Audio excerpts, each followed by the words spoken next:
Hello and welcome to DDOCast episode 675, recorded live on for the Sunday, May 15th. I'm your host, Patrick. With me this week, we have returning to the show, Samius Arkat. Say that again with me not having you muted on my end. Greetings and salutations, everyone. Welcome. That works better. It's been a while. Yeah. We also have Arkat.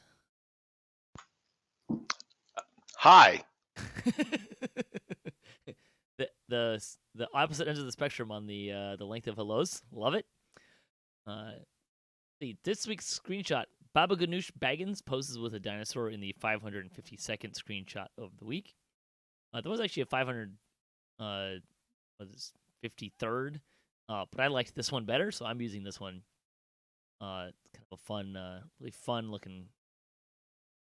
Where's that taken? Inside the guild ship somewhere? I'm not actually entirely sure. I was thinking maybe it was in the Epic Destiny place, but I'm not. That doesn't sound entirely right. Okay. I'm not sure, but I like the location, like the action pose. Very Isle of Dread. So it was a good shot. We like to talk about Dungeons & Dragons online nearly every weekend. You can catch us through Twitch, YouTube, the DDO forums, iTunes, or from our website at DDOcast.com. DDOcast is hosted by Cyber Ears, the awesome podcast hosting network. Shows are usually available within a few days of recording. The next show will probably be next weekend. Feel pretty confident about that. And you can stay updated by following us on our social media pages or our website, DDOcast.com, with our calendar. On the podcast this week, we got our first preview of Isle of Dread. We also have a couple of releases to talk about for the live servers because we missed a week last week. Yeah, so that's kind of where we're going. We'll jump into the game news and kind of get into kind of the more boring stuff before we get to the fun previewy stuff. At least that's how I'm going to think about it. So they gave us a here's the kind of the story so far kind of thing for Isle of Dread. A little splash page with a little bit of details. So a story refresher, if you will. And basically the gist of it and how they're kind of tying all this together is Eritrikos starts collecting codex pages. That was in the Multitude of Menace storyline, which included the Legendary Shroud. We destroy the Manual of Infinite, the Codex of Infinite Planes, something to that effect. Mm-hmm. That scatters an infinite number of codex pages around. Convenient story plot point, right? There's an infinite number of codex pages to go find. So infinite number of stories to tell, essentially. Yeah, exactly. So the gatekeepers get involved with that. Here's some steals the codex pages from the gatekeepers. We recover them during the Feywild storyline. Foxpaw tries to destroy codex pages, and an island appears. That's the pre-quest. The prequel quest is that storyline. And that's kind of where they're teeing up for Isle of Dread. I have seen some hints that the mysterious person in one of the which one is that? The Bitterspine Palace. Yeah, it's one of those. Yeah, I don't remember what the name of that quest is off the top of my head. There's a cutscene where Hirsum is talking with a mysterious stranger. I thought that was implied to be the Fomorian king that you find in the 100 be 100, but it sounds like maybe that's not, and that's related to the cult of Vecna, perhaps even Vecna himself. I'm not exactly sure. That's kind of what we know about that stuff there. So yeah, I mean, look, they've been using the gatekeepers and codex pages to loosely tie together all sorts of things for a while, so no shock here. Update 54 Hotfix 1 was released Wednesday, May 4th. Basically just a bunch of bug fixes. The primary one was if you pre-purchased the Isle of Dread, you got the character slots listed in the pre-purchase. You could make new characters if you needed to. They also fixed the contract cooldown for Teal, the heroic version of Teal, so it was correctly set at 5 minutes and level 7 to use. I think it was at level 3 erroneously. They also did some stuff with him. Apparently, he has limited action dialogue. That's kind of interesting. I haven't pulled him out yet, so I'm not sure what that Yeah, means. I have no idea what that's in reference to. I assume that he's like actually making dinosaur noises, not like actually talking. But there you go. They removed racial completionists if you hadn't yet achieved the 3 Tabaxi lives. I don't know why, but it seems like every time they add a race these days, it's like you get racial completionists for until the first hotfix when they take it away. You would think that they would remember to take that away, but I'll one up you. You would think that would be like automated somehow, but I don't know, Patrick. You might be asking a little too much there. look, I'm not a programmer. I don't know these things.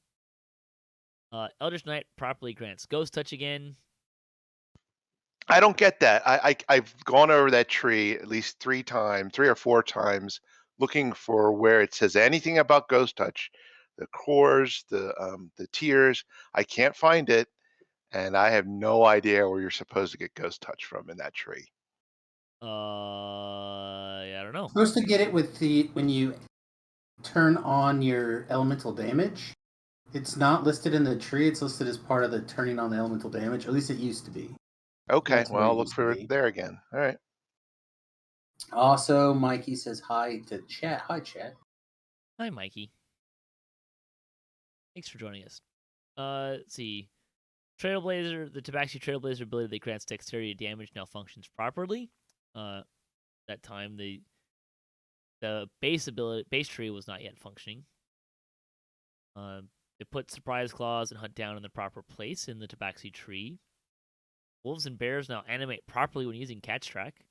Timing of a bear's attack with catch track was reduced to avoid long pausing. That's always good. Let's see. Items that specifically require the Trailblazer now specifically say Tabaxi Trailblazer instead of Tabaxi. Probably helpful.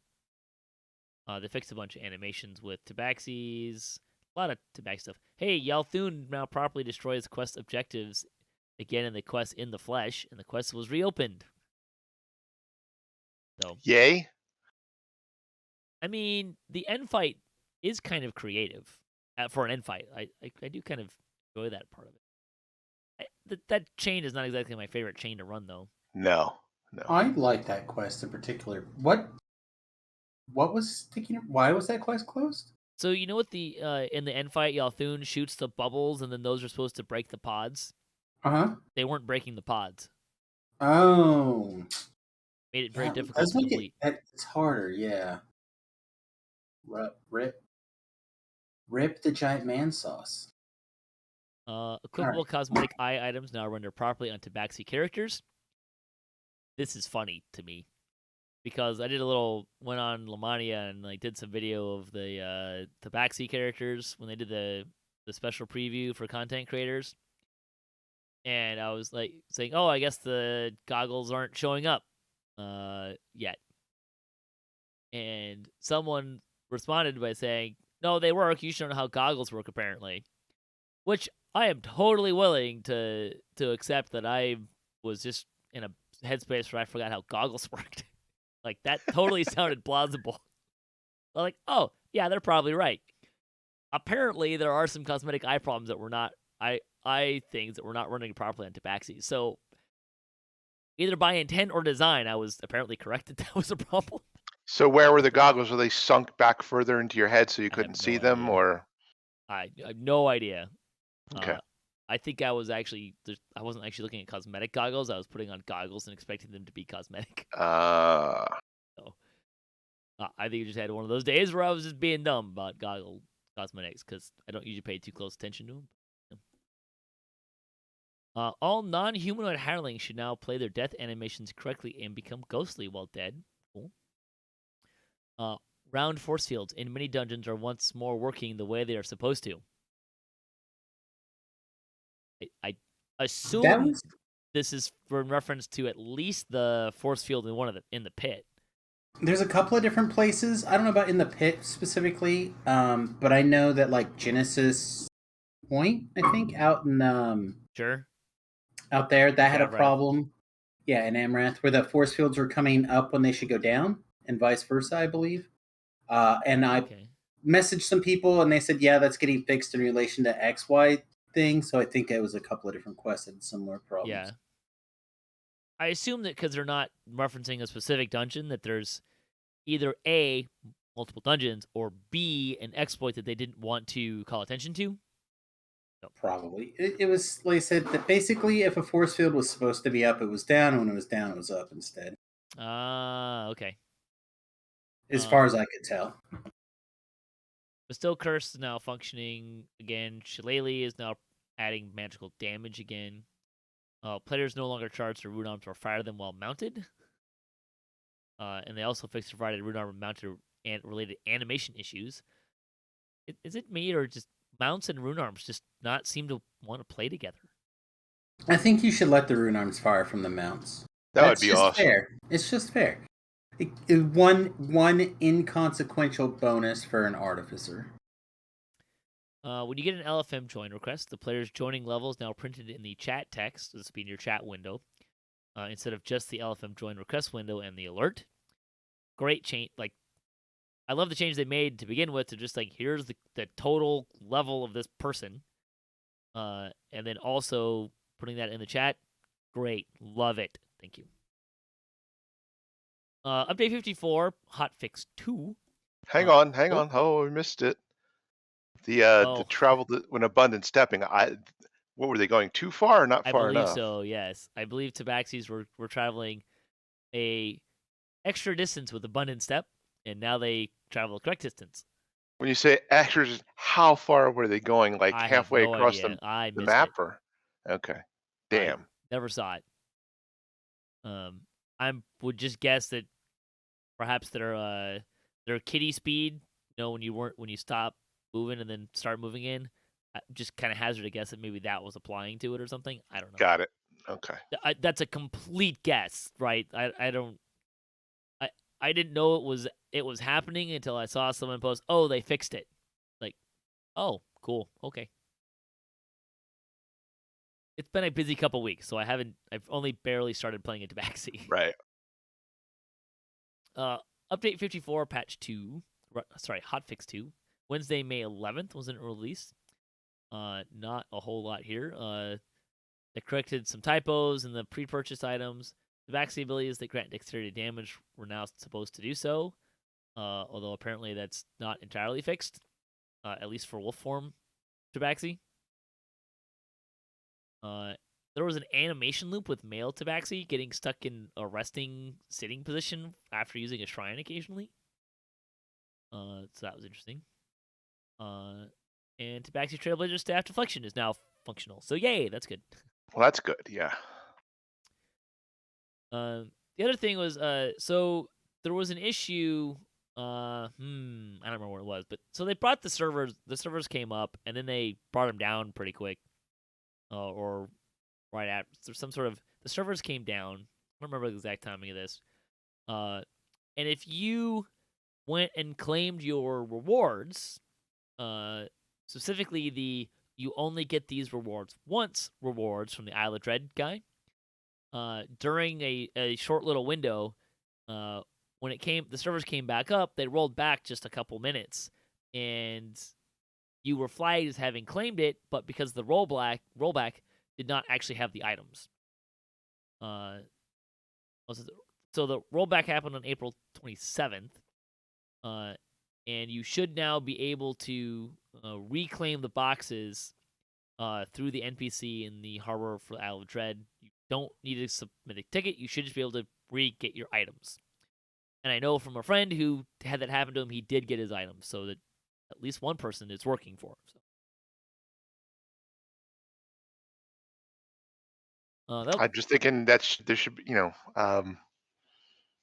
I've learned my lesson. I don't claim things and I don't do things, right away. I let things settle down for a couple of days before I, claim stuff or try to get stuff, anything like that now. I just won't do it. They've always fixed that stuff, so this one took Yeah, but it's like a better week or than two, but it's better than me just getting, it's better than me getting all hopped up on goofballs and getting indignant and getting crazy. I just wait, and then be patient, and then I get my stuff and I'm good. sure, totally legit thing you can do. Nothing wrong with that. There's actually, because you don't actually get all your items right now either, right? Like Right. the teleport token thingy. Mm-hmm. Although, spoiler alert, we're gonna talk about that later in a great way. So there's that. I actually started to take some of my kind of shelved characters and go and start claiming. And I was like, wait a minute, I'm gonna have to take these guys over here to claim more stuff, so I stopped. Bonus days. You can get a 40% challenge rewards boost through today, May 15th. Also, there's a Champion Hunter week, so you can find extra items at the Mysterious Remnant Vendor in the Hall of Heroes through May 18th. The store sales for the week: improve your character, 20% off of stat, skill, and UMD tomes, tomes of heroic and epic learning, and Harper Agent enhancement tree through May 19th. I saw a bunch of posts on the forums saying that the UMD tomes weren't actually, on sale, which Does seemed, say select. Yeah, and and like I said, several people had posted it, and I didn't go and look for myself, but I'm just wondering if, like you're suggesting, that they were looking for the wrong tomes. Well, you'd only see. Well, wait, I'm not actually sure. Do you see the ones that you've already eaten or not? I don't know. I don't know. You can, I think, make it do that, but it's not normally on. You know what I mean? That sounds plausible, yeah. I'm just kind of like, can we rotate the enhancement trees that go on sale a little more? Because Harper Agent tree is like, when you see an enhancement tree on sale, it's almost always the Harper Agent tree. Like, there's other enhancement trees that you can get a la carte. Can we maybe rotate those in a little more? I'm sure there are people that would like the Fate Arc, the Fate Arc Illusionist, and the other ones as well. Yeah, exactly. The coupon code Secret Door Divining Rod, coupon code Find Secrets. You can use that through May 19th.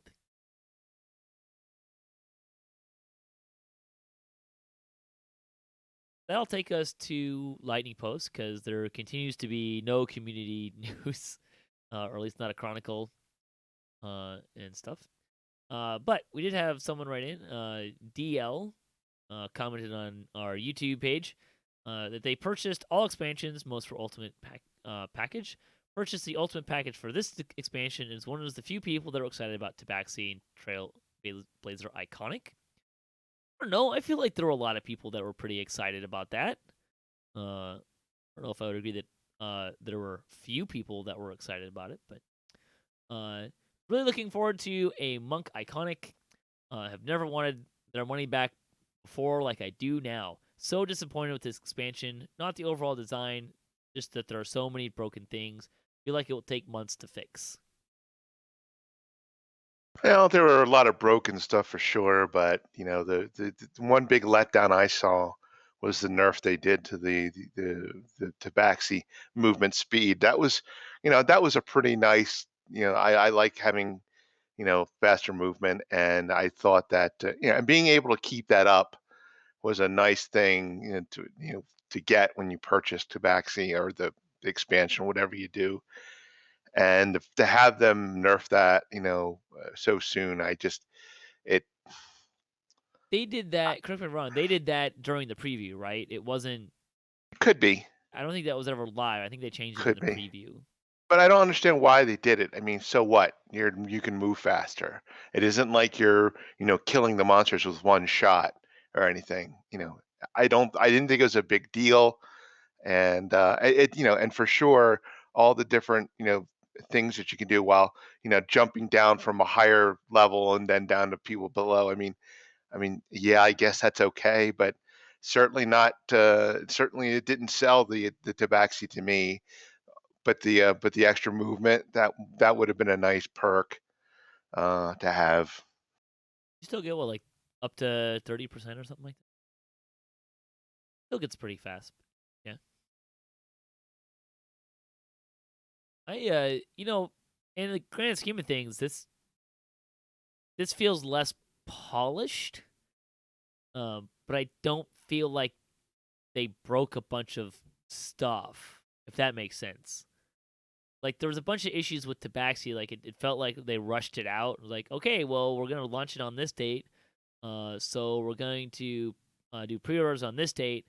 And then that first date happened, and they were like maybe 90% of the way there, being ready for that release, felt like, based on all the issues they had with Tabaxi. But I don't feel like they broke a bunch of other stuff. I feel like in the last year or two that releases have broken fewer stuff that wasn't being released. So, yeah.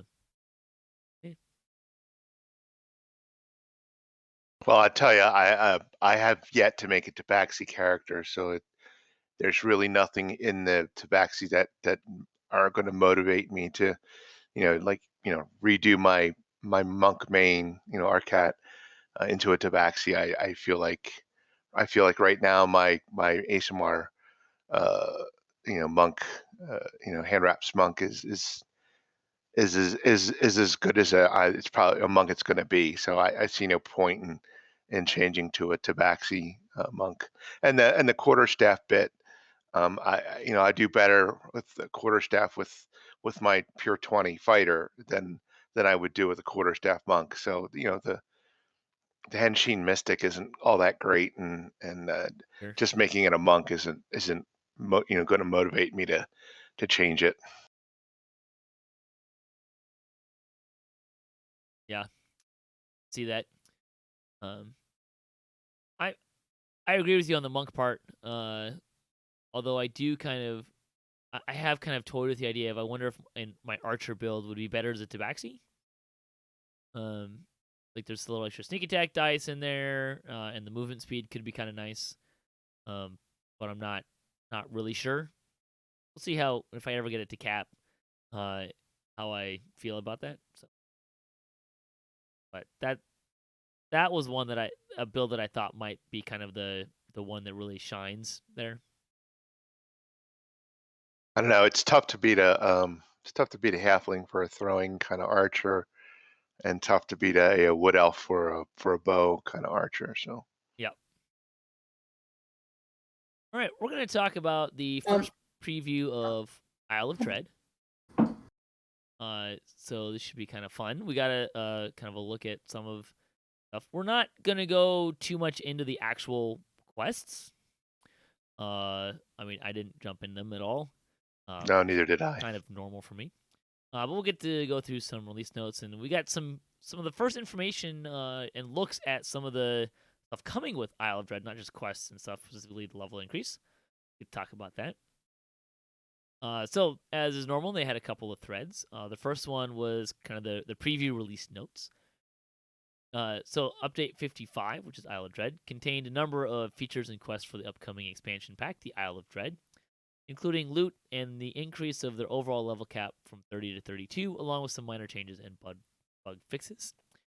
There was some shenanigans to access it on the preview, which I'm not going to go into, but if you do plan on going to see it on a feature Lamania build, you'll probably need to do the same shenanigans.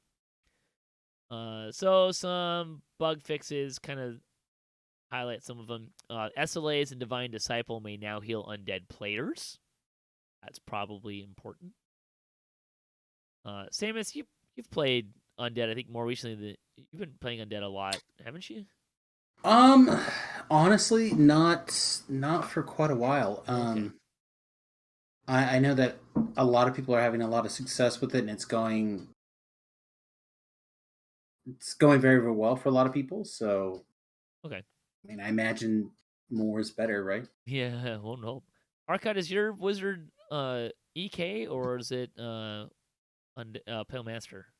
So actually, I played 2 wizards. I've got a pure pale master. Um, oh God, some sort of an elf. I forget. But the other one, the one that I'm actually currently playing right now, is the claw guy. Shifter. Shifter, yeah, shifter with hand wraps. And he is an Eldritch Knight, but he also his next, most of his points are in Eldritch Knight, but his next most points are spent in the Elder and Pale Master for the Okay. healing purposes. Does he play as undead? Yes, he's a lich in lich form. You find you're getting enough healing these days? So you get the first 2, right, of the first 2 low level auras that do, the negative energy auras, and those are nice. And of course you get the burst thing, but that third one that you get as the cap stone ability in Pale Master, that is really nice. But of course I, you know, Can't get it. Yeah. I can't get it because I'm most points I get that capstone in Eldritch Knight. So yeah, it's certainly useful, and it helps me to survive in the newest raid, Hunter Be Hunted. But it's not like being a pure Pale Master like my regular wizard is, and I can survive just about anything I'm thinking like how with that. much incoming healing you're getting from other players.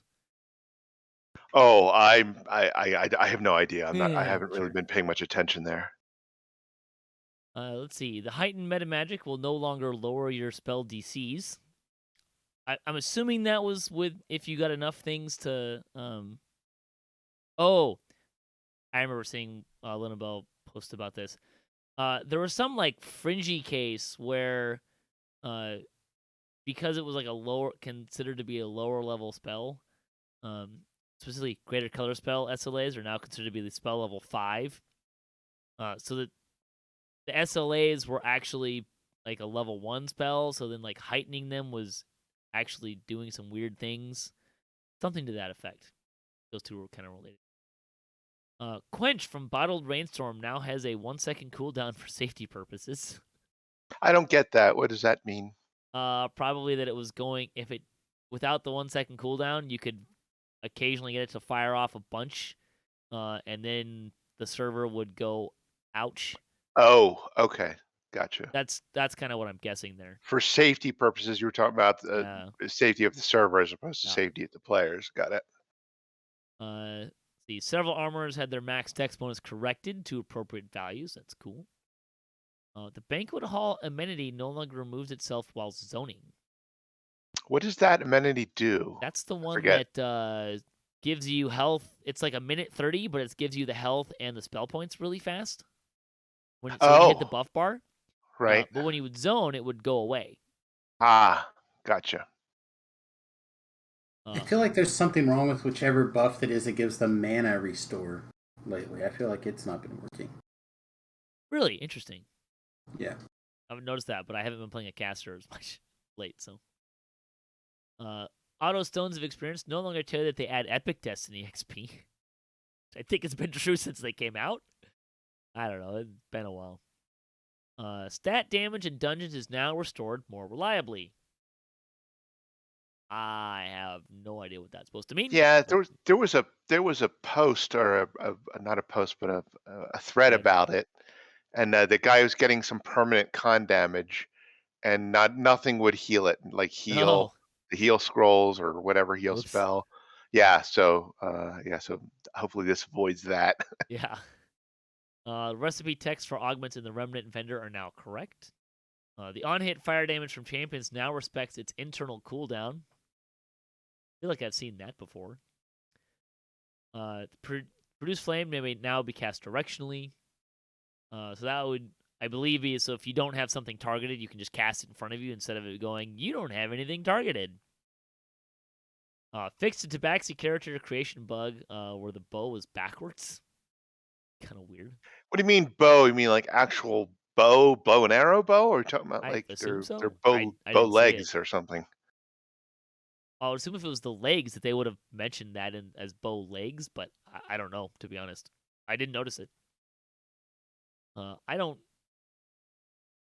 don't really ever spend a lot of time on the character creation screen, like doing with my appearance.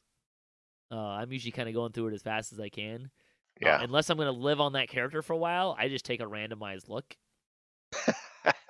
So I hear you, but I can't do that because sometimes the randoms look so awful. well, I'm not looking at it most of the time, so.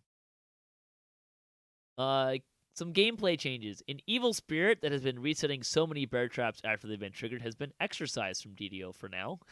Like how they put in that for now qualifier. Yeah, for now, yeah. Most bear traps will now only trigger once. Cool. That seems fair. I mean, it makes sense, right? Like, why Yeah, would... once you set the trap off, why would it reset how is it itself? resetting? That is... It's a clockwork to reset. This way the animal gets a chance to get away and catch it a second time for sport. But seems harsh. This one was pretty popular. You may now trade 100 pack ingredients for a star fragment, and 100 star fragments and 500 threads of fate for a nebula fragment. Cool. I don't think I have any nebula fragment. Maybe one nebula fragment. Not that I've been really looking for them that much, but people were asking for something like this for a long time. Yeah. And 100 pack ingredients for a star fragment feels like a lot to me. But well, but I guess you do get a bunch. I'm sorry, I was thinking of different pack ingredients. This is the ones that are for like the new scroll seal shard stuff, right? Yes. I was thinking we're talking about like the Pharaoh crystals and the Vistani totems. No. Yeah, no, 100% makes much more sense.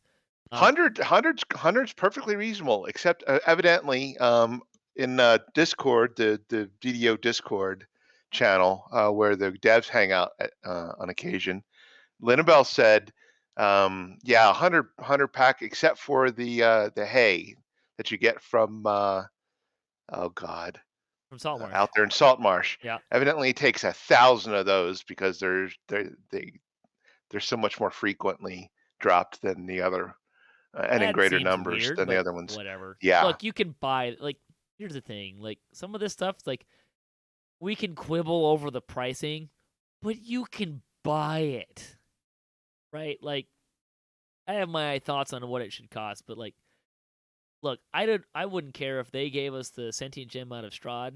I know I'm harping on this again. I wouldn't care how much that cost. I'd get it. Yeah, right. Like, I'd gripe about it, but being able to buy it would be great. So I wouldn't like it if it was 10,000 Strahd fragments, but Strahd runes, but I'd go get them. So, enchantment is now an option for Magus Tier 3 DCs. Here we go. We alluded to this earlier. Teleport items found within expansion packs have been upgraded. These items are now able to teleport you to all the destinations that the other teleport items had access to. This means if you have one of those items, you'll be able to teleport directly to the locations of all of them. You must own the item associated with the location you're attempting to teleport to. It means, for example, when using the Sharn boarding pass, you'll be able to teleport to the Feywild if you own the Feywild tuning fork as part of your account. However, you do not need to have the tuning fork with you to do this, which means that carrying one of those items is now equivalent to carrying all of them, potentially saving you inventory space. You may also drag these individual locations from the menu onto your hotbars. Like the Sharn boarding pass already has multiple locations. So if you need to reach a specific destination often, you can activate them from there instead of your inventory. Following items are affected. The Isle of Dread treasure map, which they haven't actually given us yet. The Salt Marsh Compass, Feywild Tuning Fork, Sharn Boarding Pass, and the Bottle of Mist. You don't need to keep any of them. It's just the spell is actually checking your account now, so not your inventory. So just hang on to whichever item you'd like to look at the most, and feel free to bin the rest at your leisure. I haven't looked at this exact, but my one curiosity about this is it going to show the same icon for all of the different teleports, or is it going to show the different icon for the different teleports? That's kind of my question. No idea. I didn't test it. I'd like to imagine that it would use the correct one, but I would hope so. This is a fine. Like, I think I threw this out at one point on a DDOcast. This exact combine them together, and then the next week, I think we saw a tweet about it, and then I mentioned it, and I'm like, well, why don't we just have a teleport stable instead? I kind of wish we would have went that way instead. I wish they would have waited 2 weeks for me to talk and made that idea. But I'm glad that they're doing this. I thought I saw something that mentioned that there was some issues with something like that. The ones that are not in here are the Key to Evening Star and the D12. Presumably because there's not an account purchase associated with them. Right, you had to actually earn those through things that you did. Yeah. Well, and there's no flag that they can put on your account that says you bought this item. Right, because they're character unlocked, which is what kind of like the stable-y thing makes it a little bit more difficult that way, and why an item for those specific ones makes sense. Yep. But again, if you're going to tie all of them to one item, I think that's a fine way to do it. I think the teleport stable would have been a better long-term solution, though. I mean, I'm getting back 3 inventory spaces and not using another one soon, right? So, well, that's just it. Yeah, there's so much inventory space got back for those people who were using it. Let's see. Items within the shared crafting storage now update their names and descriptions automatically. Should they be changed in the game update? I'm guessing that's somewhat specific to the deprecating Night Revels ingredients. Be the ones that would kind of stick out to me the most there. Item bind status has now displayed in one line in item tooltips. Yeah, there's some that are bound to account, and then it says bound to account on acquire, or bound to character, bound to account. There's some weird things about that information. Multiple improvements have been made to how weapons display their dice. Base damage rating now factors your ability score modifier, which makes it a much better estimator of a weapon's relative effectiveness. Weapons no longer show dice estimations for their base and critical rolls, instead displaying a simplified view so that it's easier to understand what the numbers mean. Cool. So my understanding of what is the numbers, which were mythical before and were just relative numbers of gauging effectiveness, will still be mythical numbers that have relative meaning to gauge effectiveness. Or did I miss I didn't here? see the point in changing this. I mean, the old way was fine. Stats or whatever, that's fine. That makes some sense. But if it's something that's 1% easier for new players, then it's probably a fine change. Right? That's the thing that we're not taking into account, is that this is one of those 18,000 bloody things that we have in DDO that's just a weight on new player entry. So anything that we can do to streamline that is good. That's a great point. And that might be what that's for. Yeah, that's a great point. Let's see. Augments now display much prettier. Their slot types now appear in examination and are color-coded appropriately. Yay. There's now a separate icon for each tome of learning you've consumed. Yes, that's good. I feel like there's there's not that many. There's only 2 types of tomes of learning, right? But let's just say that I'm expecting a third at some point in time, right? Oh, gee, some sort of legendary tome, perhaps? Yeah, something like that. Get there in a minute.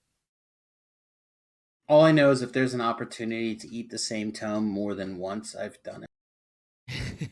Well, it usually doesn't let you, right? It usually tells you that you haven't gotten that far. Now I think they've changed a lot of those things, but back in the day, I guarantee you, I ate at least 7 +1 int tomes back in the day. Lucky for you, the +1 int tomes are no longer that big of a deal, having done that, right? I mean, the cap was 12, so it's fine. Different times, right? All right, let's talk about itemization with update 55. So this, I think, came from Lenovo. There's a lot of itemization in any expansion, and this one containing a level jump means there's a lot of moving parts. So there's a little bit of disjointedness, which was apologized for. So Isle of Dread will contain 2 major groups of items. pirate-themed standalone items, and dinosaur bone crafted items. Generally speaking, the pirate stuff will be whole items dropped in dungeons, and dino stuff you'll need to craft and craft upon. This expansion will also contain new augments, new sentient artifacts, and raid loot, none of which are available in the preview.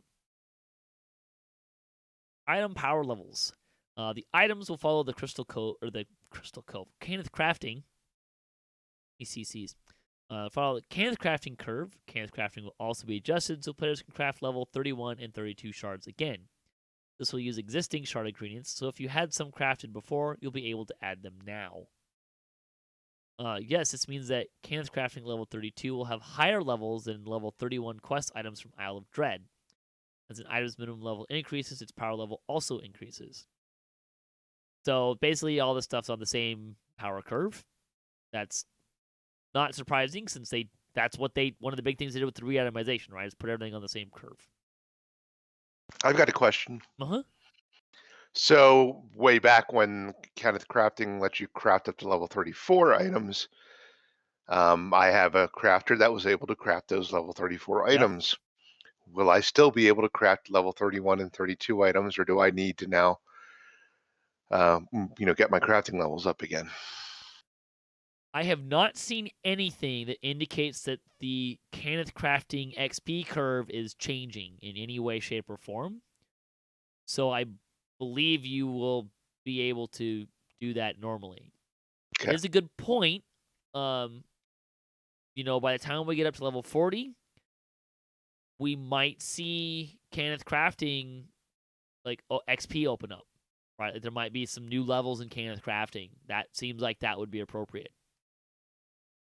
I believe, though, I'm not a huge Cannith Crafter, but I thought the minimum level 30, effective level 34 shards were a higher level than 33, 32, 31, and 30. So I assume that we're going to follow that same level progression curve. So by the time we get to level 35, we might need to get higher Cannith crafting levels. Okay. That would be my guess. And that would make sense. Yeah. But we'll have to see. That's a good point, though. Yeah. Raid items and minor artifacts will continue to get a boost in their effective power level. This means that raid loot at level 31 will be better than crafted loot at level 32, and minor artifacts being better than raid loot. No surprise there, other than I have a question. Are minor artifacts really better than raid loot? Well, they have more slots, so they have 3 slots. Okay. So that's sure, good. like the augment slots. Yeah, okay, I'll buy that. You can only wear one. I guess that would. Yeah. So yeah. I just kind of saw that. I was like, are minor artifacts really that much better than raid loot? I've looked at a lot of those minor artifacts, and they're not always that great. Well, the minor artifacts get you, when they first came out, we were able to get you to charisma 14 plus 14 as opposed to charisma plus 13 and the raid items. So they were better, but not a whole lot better. Yeah. Pirate stuff. These items will drop fully realized in dungeons. That means they'll have a name, a theme, effects, and a specific appearance. Very much standard name loot here. The goal with these items is 1 brand new affix per item, which they know for a fact they won't get to finish, but it's good to have goals. Yeah, stretch goals are good. There will be 5 main sets in Isle of Dread and 1 overall set. Think like Ravenloft here. Goal of these sets is to provide meaningful alternatives to Sharn and Ravenloft 3-piece sets. Each 3-piece set will contain an armor or docent, a helmet, and a cloak. This is partially because this way they can match art assets together. There's also a larger set like the Adherent of Mist set in Ravenloft. Anything else not in the 5 main sets will be here. In Legendary, each pirate item will also have 1 dinosaur bone augment slot, which we'll talk about in a minute. So 5 sets. I assume we're going to see similar sets to. Ravenloft only had 3. Feywild had 4, but Feywild was doing some different things that I actually really liked with their set bonuses. But it looks like we're going to get more of the. So we'll have an Adherent Myth set plus a 5 different set pieces, which I kind of imagine is going to be more along the Sharn style of set pieces, right? So probably have some sort of melee DPS, range DPS, divine caster, arcane caster, what am I missing? DC caster. Well, I guess there's that. Oh, we'll probably have some sort of combination thereof. It does sound now the set bonuses weren't available to preview, but the line that they're going to provide meaningful alternatives to Sharn and Ravenloft makes me think that we may not see much of a bump in those set bonuses. Just kind right. of So there's going to be level 31. So it's how much better can they be? Yeah, I'm just thinking like it sounds like the set bonuses aren't going to be super high. Well, it'll still be like three sneak dice and possibly 30 PRR artifact PRR bonus type thing. Maybe they bump it up to like 32 or something like that. So it's we might see something like that. But one thing that kind of disappointed me was that all these sets in the Isle of Dread stuff, he's going to include an armor slot. So essentially, they hose you from sets if you wanted to try to combine a set from that's like intentional. Sharn or one of the other packs. So I understand why they're doing it, right? Because they didn't want to have like somebody wearing 3 different sets with all these really cool bonuses. Maybe a little bit OP. I understand why they're doing it. It's still disappointing nonetheless. Yeah, I think that's always gonna be the case, right? Like, you don't want to let people have multiple S tier sets on, so you limit it by controlling the S piece, which is something that I fought for a lot of time. If you remember, for being able to get those sets in Ravenloft, just to be able to move to another piece of armor while you're in the leveling process for TRing. Because oftentimes when you were TRing, you would put your Sharn gear on and you never change gear again until you put your Sharn gear on again at 29. Right? You just I still suffer. Do that. Yeah, exactly. That's what I'm saying. So they've made some changes to that with the level 20 loot change. I feel like there's a good window now to get gear on at level 20. Maybe somewhere in there you'll have like a web weapon maybe that you'll slide into at 23 or something. So there's a little bit of gear play now. There's definitely just more the normal rules. These are the normal rules, right? These are what we signed on for. There's definitely more that in between Sharn and Legendary Sharn to look at now. I chose not really to do that, more from a standpoint of I didn't feel like I needed much more. I didn't really need a power boost there that I wasn't getting, and I didn't really want to haul around more TR gear. That was kind of what I did there. Of course, I avoid all of that by just saying all my tunes are at 30. So I don't have to worry about going through, oh, this is my level 15 gear and here's my level 20 gear, etc. Yeah, I just have the one character I play, so that's fine. And just go through the loop if he needs to. I would like to see something other than just damage and playing with dice on the sets. I feel like there's a good opportunity to do something just different. And that you can still kind of maybe have it behind the scenes be the same thing, but have it feel and look a lot differently. Whether you have more the same outputs, instead of it being damage multipliers on you, maybe it turns into like guard type things, so it just feels different. Oh, please not guards, but I like what you're saying, but please not guards. It doesn't. I really just. I'm tired of seeing the same. All my math is slightly better. Everything's 2% better than it was, or whatever, and I'm not as good as I can be because it turns out if I do this thing, I can get a +5 here and a +5 here, and I can get another plus. You know what I mean? Like, it would be nice to have something that's a little bit different than just tweak the numbers. Well, welcome to raising the level cap. I mean, that's essentially what raising the level cap means. I hate that. I hate it too, and that's okay. I just would like lazy. It's lazy design. It's lazy design, game design. Frankly, well, they did say that there's a goal to have a lot of new affixes. So. Yeah, well, you could do that, PJ. You could do that without having raised the level cap and increasing the stuff on the extra damage or the extra PRR or whatever.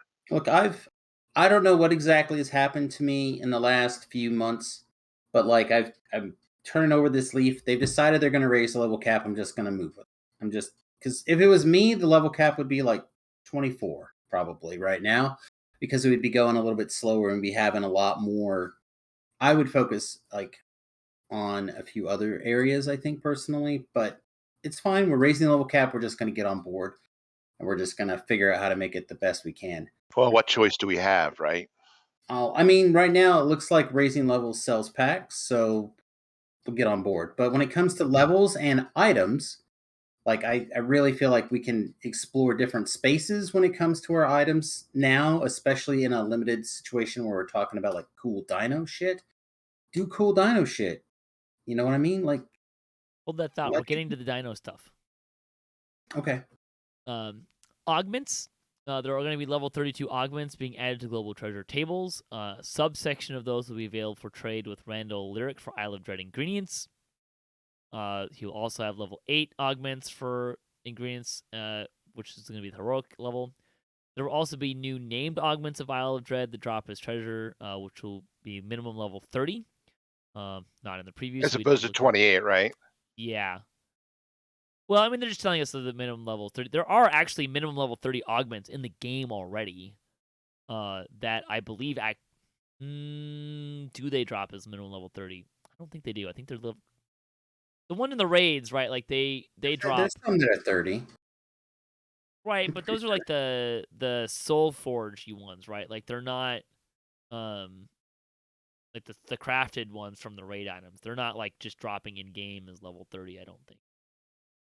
That might be true. But we're gonna get some level 30 named augments. I think that's always fun. I like seeing new augments. Artifacts. Artifacts in this contact pack will be level 30 and have 4 max filigree slots, which means if you haven't already found a perfected artifact, you'll still be able to use a variety of alternatives. So that sounds great. Like that. Dino crafting. As you explore the Isle of Dread, you'll collect Isle of Dread ingredients such as fossilized dinosaur teeth. You can use these to craft Isle of Dread augments.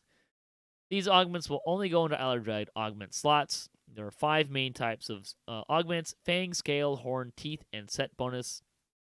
They acknowledge the last one is a little meta, but it really is just a set bonus slot. So, fair enough. Blanks consist of all weapon types, all shield types, helmets, cloaks, and all armor types, including docent. There's a little bit of a spreadsheet for how this is going to play out. So armor is going to have scale, fang, claw, horn, and set bonus. And it looks like they're actually also, these are going to be color coded. I assume that's going to be similar to existing augment color information. So if you see things that are kind of usually on these types of things, that's what's going to happen here. So armor is going to have red, orange, green, blue, and then the set bonus. Shields, scale, fang, scale, or for both weapon and armor. So it's kind of interesting. Accessories. So it looks like there's like weapon versions of each of these slots and armor versions of some of them, and just basic versions of the other ones. A little confusing. The set bonus slot allows you to put the item into one of the Isle of Dread set bonuses. This means you can theoretically have that set bonus with all 3 of your items being Dino Bone crafted, or none if you just use standalone items. So maybe we can get around the armor limitation. Not entirely sure here, but it kind of sounds like it's going on.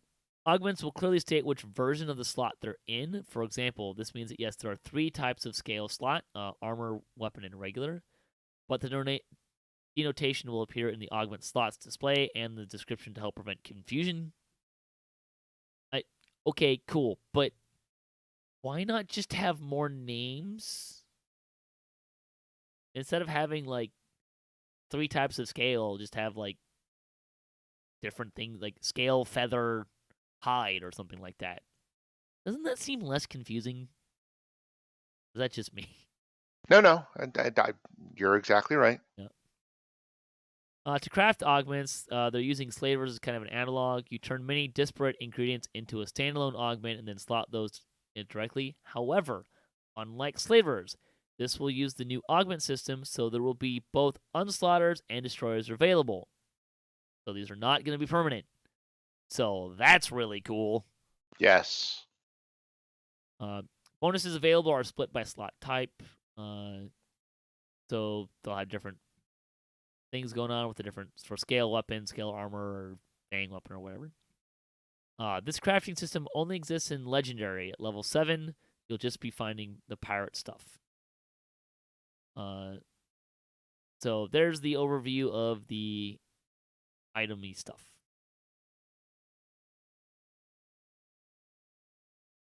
I will say I did see some people were looking at the dino crafting stuff. It looks like a lot of the stuff is the same as some of the shroud effects. Yes. So there's dust type effects and ooze type effects. Saw affirmation, I think. Yeah, there's affirmation. So it's a little weird to me that like, hey, here's level 26 things you get at level 26. But you can put them on better stuff, so that's not terrible. Have to see a little bit more of the details and stuff. Love that you can unslot things. I think that's the big win here. That's the best. That's the best part of this whole thing is you can unslot. I did see some people saying, well, if you're using the same Shroud stuff as you can get from Shroud, that makes Shroud stuff obsolete. My response to that is, one, that's how the game works. Yes, older exactly. Stuff gets obsolete. Two, you can still use Shroud stuff at level 26. Look, I get it. Like, you don't spend a whole lot. It doesn't take very long to get from 26 to 30. Yes, totally right. But there's still a place that you can use it. So, I don't know. I'm not buying into the Shroud stuff is now obsolete thing. No, it's not. I don't know. Things have a life cycle. They cycle in, they cycle out.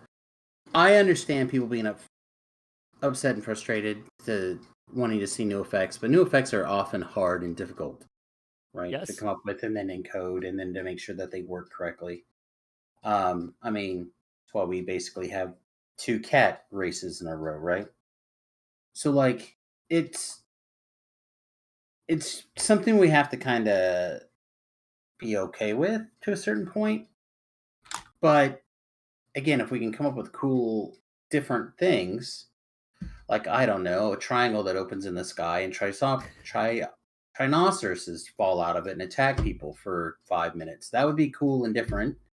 Wouldn't be necessarily very good, but it would be cool and different.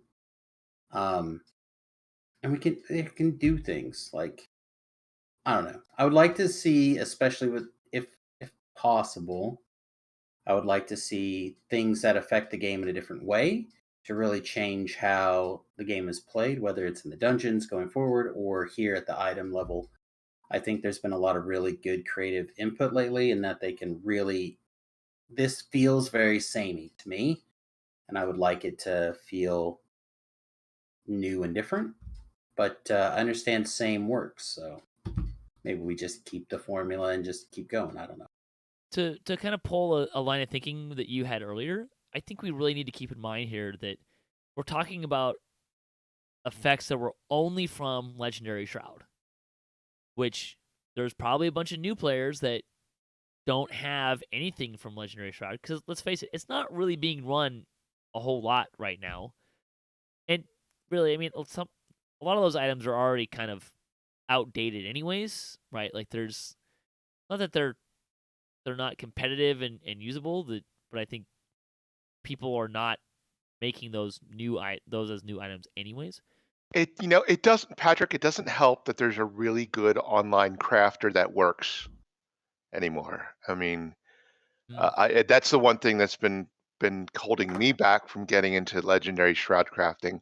I mean, I have made a light crossbow, from Right. legendary shroud crafting, but I haven't made any of the affirmation stuff. I haven't made any of any of the debuffer things, Hmm. because it's a little intimidating to look at the DDO wiki thing, because I'm not really sure how things work. But if I had an online crafter, it would certainly be helpful, Sure. and would take a lot of the a fear of ruining, by using the wrong shroud ingredients. Yeah. It would certainly help if I had a good online crafter Well, that's that just worked. ridiculous. That's just ridiculous. The tools in the game should work easily enough that you can plan your thing regardless. You shouldn't have to have an outside tool. Yeah. That's That's a bad mentality, and you're beating yourself up for having that mentality over the years. Stop it. No, no, it just needs to work better in game.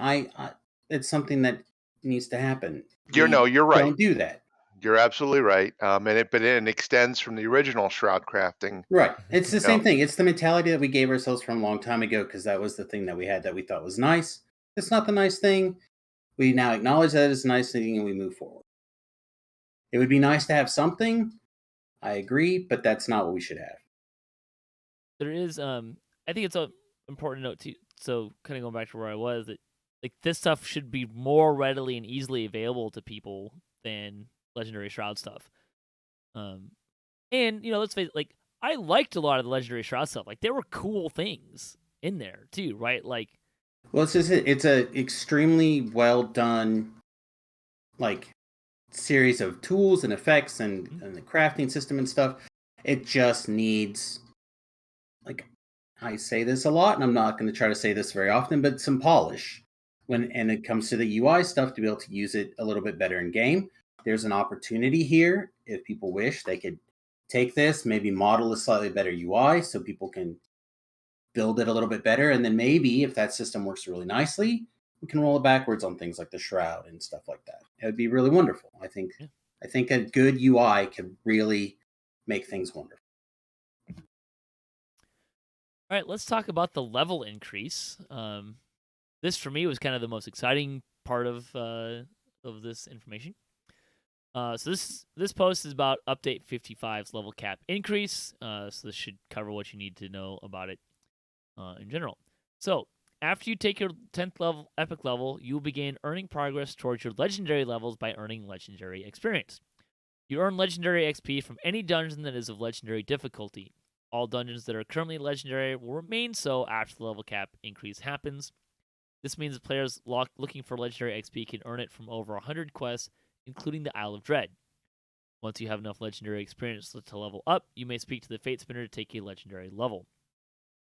So, you have to get legendary XP from legendary quests. So, unlike when you hit epic levels, right? Like you can actually run level 19 quests and get XP that you can actually apply to epic XP. Won't be able to do that here. It's just going to give you you have to be in a legendary quest to get that. Big question I have about this is wilderness areas, because I believe some wilderness areas are go above both. So are we going to be able to use some Slayer areas for this or not? Big question. Also, not a clear answer to this. The next question I have is, if I have already run those level 30 quests, I'm assuming I'm not going to get first time XP bonus when level cap increases. Now, maybe not a huge deal. Again, they're adding quests in here, so and how much are we going to need? We don't know. Like, is it going to be a similar curvature to epic Well, I can quests and tell you what stuff? the But experience is required for to get to level 31 and level 32. It's 1.6 million to get to level. 1.6 million legendary experience to get to level 31, and then 2 million additional legendary experience to get to level 32. So you need 3.6 million legendary experience to get to 30, from level 30 to 32. So the question there is that so the XP that we get from the level 30 quest, is that the same XP we're going to get, and then you're applying it to there? Right? There's a whole bunch of questions that I that aren't super clear to me. Because like those numbers are helpful, but how much am I earning in a quest? Really, like really what it comes down to is how long does it take us to get from level 30 to 31, right? Like that's what we really want to know. Well, if it was me to just kind of think about some of the questions that you asked and what I would answer, first of all, I would say Explorer Zones probably would not count. And then what I would probably do is I would probably take all those quests that normally work for that level of experience that we already kind of like solidified, and basically that experience would go in. And then if you're doing that quest and it doesn't apply to you, then it would kind of pull down to the next tier. So it would still work for epic experience in this case if it doesn't, if you can't get legendary experience. So that's fine and well. The reason I personally would probably keep the Explorer Zones out of it is because I feel like that it's not really what you want to be encouraging as much. I think, like, I don't know. I already dislike level 20 to 29. I'm sorry. I'm the TR guy. Like, I did that forever, right? That was my life, and I don't like those levels. So I would much rather, and part of it is because it became where I had to solo everything because I couldn't get people not to do anything but explorers. Right? Like that was the only way. Like, oh man, why would you bother doing that? You're like, there's 2 days to get to, like, because I want to do quests. I like doing the quests. Also, if there's only 2 of you, Explorer Zones aren't really that great either. Yeah. So yeah. So like you need full parties to really make the those areas shine. Yeah. So like, and it's great to have those kind of things if you like to take advantage of those kind of things. But I feel like if you're going to take the time to make a level cap, you need to take the time to separate it differently from what you already have, right? We already know what level 20 to level 30 is. It's go sit in your Explorer Zone like 3 people, build the Explorer Zone while you drink your pot, right? Like that's kind of what it is. That's not what it's supposed to be, but that unfortunately it is.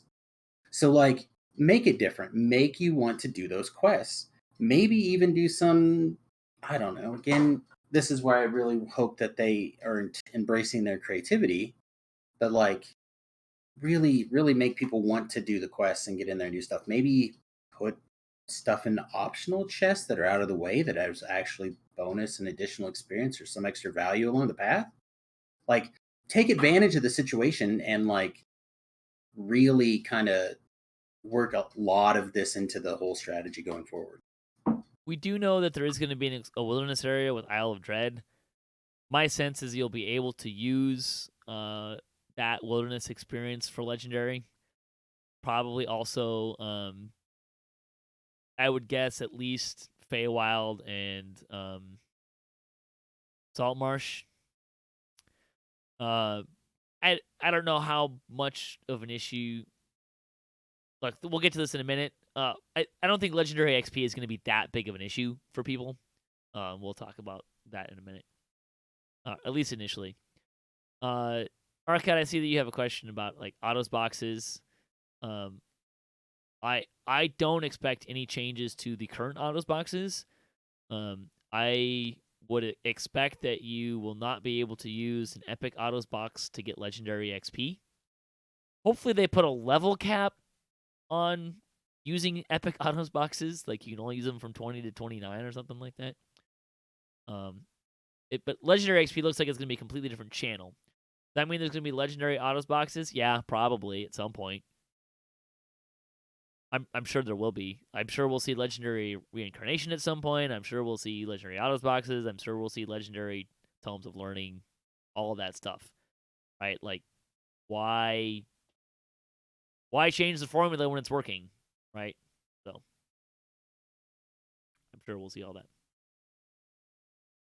That's just something that seems to me they could address. I mean, they could give us more information about what it means now to go into legendary levels. I don't understand why they've been pretty coy about talking about this kind of stuff, and that's because it's hard to quantify, and it's It's hard to quantify. It's hard to kind of map. There's not already a Oh, good. they know, Samius. They know No, what it's going to well, take. They're they just know not what they telling think. us. Well, yeah, they got to keep that stuff under wraps for Do now. they? But do they? I mean, I mean, yeah. Look how far advanced it is already. This is. I'm gonna get a little bit soapboxy, and I apologize, but look at the Tabaxi thing. Like that did not feel very good or polished to me. Like it doesn't seem ready. We had server up crash and whatnot, all sorts of stuff messed up.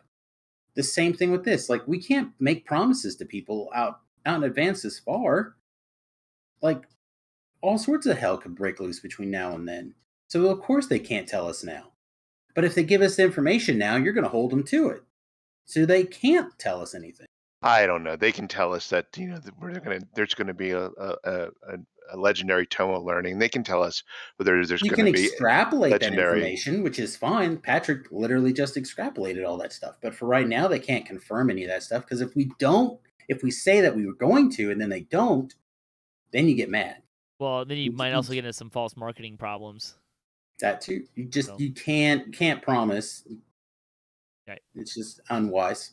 Let's talk about a little bit about what's going to be included in the legendary levels. Each legendary level will grant you legendary power, a new feat that grants you +6 melee range and universal spell power.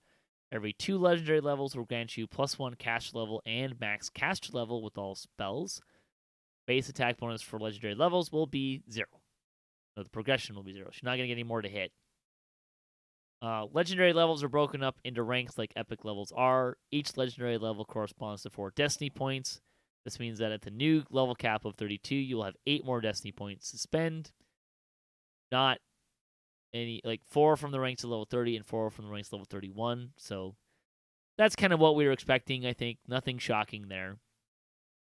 Although I did say a few times that like there's nothing that guarantees that they're going to do that, but we're not shocked by this information.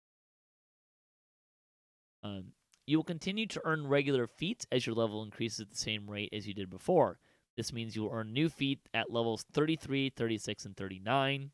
They will continue to make new epic feats, but shouldn't this be I'm thinking it should be legendary feats, yeah. As your level increases. Although it would be nice, I would assume you can still take epic feats with these feats, just like you can take heroic feats with epic feats. But you will continue to earn more destiny feats as you level increases at the same rate as you did before. This means you will earn a new destiny feat at levels 31, 34, 37, and 40. They will continue to make new destiny feats as your level increases.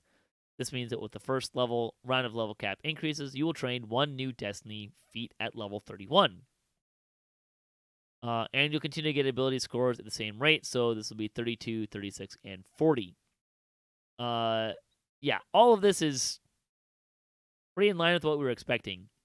On the one hand, I find it kind of okay, neat, kind of blah, nothing to get really excited about. There's nothing majorly different here. But I mean, we're still getting more stuff. So, if you're enjoying the soup that you're already eating, more of it's good, right? Mm-hmm. But maybe you'd like to have a cracker or two in your soup every once in a while. It's gonna come down to the new feats, right? Well, it's the feats and these. I mean, it's really, yeah. I get it. The only thing that's different. Well, and there's some new Epic Destiny core pieces coming out. Yeah, there's some opportunities, I think, but it's just pretty much all going to be in the feats. Yeah. Speaking of feats, there could be a little bit of Destiny stuff that could be done though. Yeah. Speaking of feats, there's some new ones that are joining the existing pool of options. So these are minimum level 31 Destiny feats. So keep that in mind. There are weapon specialty feats. These 4 feats grant bonuses that resemble the greater version of their heroic feat line. Each feat requires having the greater version of one of the other 3 weapon style combat lines, essentially allowing characters to take in the feats in one fighting style to gain the full effects of the 3 feat chain of a different fighting style. So single weapon special. So I'm not going to read through all these since it's just like what they are together. But there's single weapon specialty, 2 weapon specialty, 2-handed specialty, and shield mastery specialty. these are interesting. So my hot take on this was, oh, that's kind of neat and interesting. And then I thought about it a little more, and it became a, well, why would I want to do two types of weapon styles? Like, what am I gaining here for this? Like, the only one that even made sense of, like, oh, maybe I'll gain some is from the shield mastery specialty. Well, so you can do combined shield mastery and two-handed fighting, so you can use hand and a half weapons. But other than that, I don't know that there's anything really to write home about here. Yeah, so if you're a two-handed fighting paladin, let's say, and you're not really much of a tank, because you're all DPS, well, then you can switch to a one-handed, like a bastard sword and shield, and you can be tanky now if your group needs a tank. So it's useful from that perspective. I think it's going to be more useful the other direction, personally. But so let's game that out a little bit, right? Like, okay, so you're two-handed fighting and you want to throw on a shield. I say your tanks being able to switch over to some DPS is going to be fine. Sure, but so like going from two-handed to sword and board to get some extra defense, you're getting what, plus 20 PRR? That's probably not a lot. That's not a whole lot, right? Or if you're a sword and board, now you can take the two-handed line and get 140% strike through, some melee power, and some ability score bonus to damage for a hand and a half weapon and stuff. But if you're a tank and you're taking the shield mastery, like how much is that bonus really actually doing for you? Like, how much are you really getting there? And like, I just started thinking about that, and there's also going to be a legendary toughness feat that's just 100 maximum hit points. And in both of those scenarios, it just seems to me like you'd actually get more benefit just to take the extra hit points. So yeah, but is 200 hit points really even that much either? I mean, it's not even 200; it's 100. You get more. I thought you said there was two. If you have the epic defensive fighting, so it's an additional, 125 as opposed to 100. But I don't know. Regardless, it's not a lot. I don't know. The more I thought about these feats, the more I was like, these are feats that sound really cool on paper, and when you put them into practice, I feel like they're going to fall pretty flat. Yeah, I would like to see them focusing on other things. Instead of just more tweak the numbers, I'd like to see more cool effects, whether you're moving stuff around, whether you're breaking like interesting ways to interact with the game. I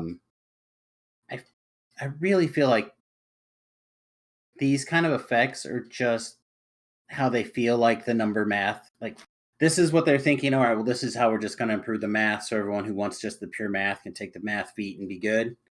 But I just don't think this is that. Like, it doesn't feel like that.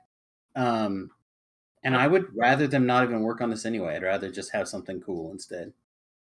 I'd rather they improve the lines as they were in a cool and different way. Right? Like, well, that's just it. Like, you could have like a single weapon specialty, like it adds a flare at the end that does a puncture attack, that does something, you know what I mean? Like, you could do that. Occasionally gives it strike through or something, right? Like, right. Or you could have like instead of necessarily your two-handed specialty picks a thing, maybe it depends on what your focus is. And maybe if you're doing a slashing weapon, maybe it does a little extra damage on a crit, and instead you get a cool animation where the monster looks like it cuts in half. Well, all of a sudden that becomes the most popular feat ever, right? Yeah. Well, they can still do that, right? But it'll just come later. It'll just come later as an epic destiny feat that you get at like level 34. That's what I'm saying. Like, that, I would rather see these. Like, I'd like to see the feats now, because that, like Patrick said, those are the things that are going to make things feel special. Yep. So now's the window to pull out the awesome, and then you can have your little math things at level 33. Like, bring the feel goods now at the level cap increase, because otherwise the level cap's just going to feel like more of the same, and people are going to look at it and be like, well, I just earned 3 million more experience to be +2 to my stat, slightly better, and 3 more damage. It's that's not the feel you want. You want it to feel like, oh man, I just hit my feet and then blah, and like I did the thing and like, oh my god, and that's what like you the want. Silent Feats, right? Like, that are really fun and great. Exactly. You want them to be something. Yeah. There are school specialty feats.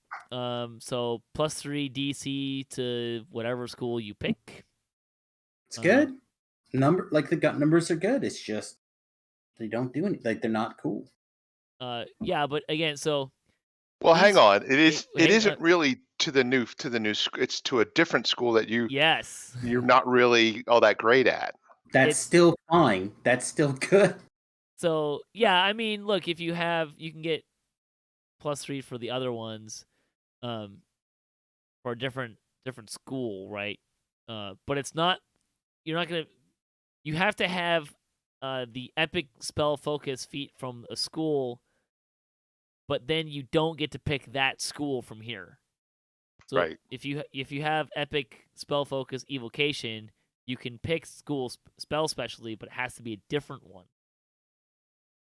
So again, there's like pushing towards this like multifacetedness. Well, and I think that's important. More useful here, but I think it's important to do. Is the other one also +3 to the DC though?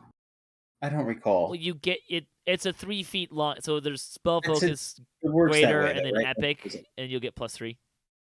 So I'm currently playing a Force Wizard right now. It's basically a DC caster, but I spend way too many points in the Fade Arc Illusionist tree. As you do. Yeah, as you do. And so like I have 125 or something illusion DC, but I have like a 99 evocation DC. Yeah. So like that doesn't sound like that big of a deal, but it's like an 87 or something in or something just a little bit out of reach in transmutation, which I've actually had to fall back onto recently and too hot to handle because I'm the only person casting crowd controls as a wizard.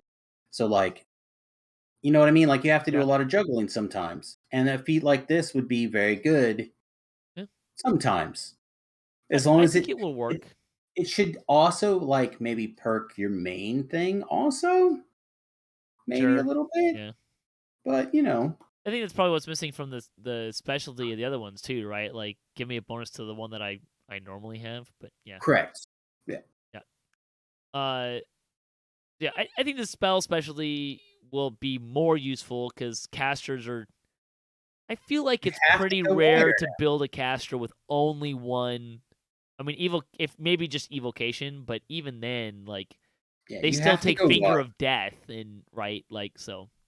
Yeah, you have to go wide. There's just you're asked too often to be able to do stuff if you can't. Yeah. Like, you know, we talked about a debuffing bard earlier. My debuffing bard does great, but in the new raid, they're like, "Can you put dancing balls up?" And I'm like, "No." Nope. And then we just all die instead. The next one, elemental form specialty. Your elemental forms grant you mastery over the other 3 elements as well. Excluding the element of your current form, you gain the following bonuses to air, earth, fire, and water as long as you're in a sorcerer's elemental apotheosis or druid elemental wild shape. You get +3 cast levels with those elements, +3 to max cast level with those elements, and +20 to spell power, +2 to spell critical chance. Okay, cool. So that, like, does that even actually get you past the penalty from the sorcerer elemental form? I don't think so, but again, it's one of those things where it's already bad. How long have I played it? How long has it been since I played a sorcerer? As Jax, he probably knows. Anyway, so look, I'm gonna make the same arguments here. Like, how much are you using multiple elements? Right. I mean, well, that's even less. That's even less than different DCs, right? Because of all the people set up with bypasses. Yeah. Right? So they've made that even less good. And they make DCs even more difficult. So like, yeah. This next one's actually really good though. Wild Force. So while in Druid Wild shape, you gain some aspects of the form you aren't in. So if you're in Wolf or Winter Wolf form, you gain the Bear's form's 10% exceptional bonus to maximum hit points. Ooh. Yes, please. Yeah, right. While in Bear or Dire Bear form, you gain the Wolf's form's 10% movement speed. Yeah, whatever. That's big for a bear. I mean, sure. Well, it is. It is always nice. Movements is one of those things that's always good to have. No, you're not wrong. And it actually puts them in line with, because they don't get the movement speed boost that the defender trees do. So that is nice. But so far the ones we've mentioned, that's the best one. No question. It's one where you actually would be using the other thing constantly. Legendary toughness, we already mentioned 100 hit points. This feels like it should just be percentage based. Like you should get like 50 and 5% hit points of your max. You know what I mean? Like it feels. I mean, if it's percentage based, then it can scale up too high as you go farther and farther and farther. That's what I'm saying. It should be based off of your base. It should be like 50 hit points and an extra like bonus 5% of your base counted first or something. Oh. Like there's a possibility to do some cool stuff here. Again, I've been saying that all day though. This one's kind of interesting. Legendary point blank shot. So it's a toggle, and with ranged weapons, you attack 10% slower, but deal 15% more damage. Yeah, it's somebody who's good with the math, like Harpoon or you know, I mean Yang or somebody like that's going to have to tell me whether that's good or not. Yeah. No, I hear you. Because I'm not going to sit there and calculate like that. I'm just not going to do it. Yeah, you do more damage, but you get fewer effects, and oh wow, I don't know. I mean, really, the answer there though is right. Like, go kill the DPS kobold a few thousand times, right, and figure out which one works better. Enhanced elemental dice, +1 damage die with arcane archers, elemental arrows, vile chemist poison coating, spell sword from Eldritch Knight, or Inquisitive's Law on your side. Cool. Those are good. Extra dice are always good. Yep. Epic Destinies. So at level 32, you will be able to get your 4th core abilities. These will have all of the existing bonuses that they normally have. I'm not gonna read those. What those, so whatever you get, the plus to melee power, range power, sneak attack die, whatever all that other stuff, that still applies to these. We're just gonna tell you the new stuff. This is the other part that actually makes the leveling up feel good, right? This is the other half. Yeah. In theory. So Draconic is Draconic Heritage 2, so another -5% spell point cost on all spells. Okay. Feels good, right? 2 more levels feels good. I mean, -5% spell cost on spells, like they're already getting so cheap that I'm not like, okay, fine, whatever. That plus a feat, that's 2 levels. Your heritage eschew materials is improved. You no longer need special material components for your spells. I don't. That's cool. I like that. If you're using I kind of feel like that should just happen all the time. I kind of feel like you should maybe just get rid of spell components. I waver back and forth till Brel keeps trying to win me over on this argument, but I'm kind of at the point where I just would rather have the inventory space. Yeah, but D&D has always been about spell components, even from the original game. I agree. Fifth edition got rid of it. The point is, Wizards of the Coast is not going to let DDO get rid of spell components. Patrick just said Fifth edition got rid of it. Like they're there, but you don't use them very often. I don't know. This one was just underwhelming to me. I feel like a lot of these were, but keep going.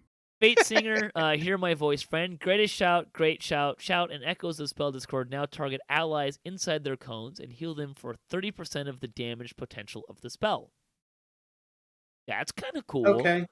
All right. This is new and different. Yeah, this is good. This is what I'm talking about. Yeah.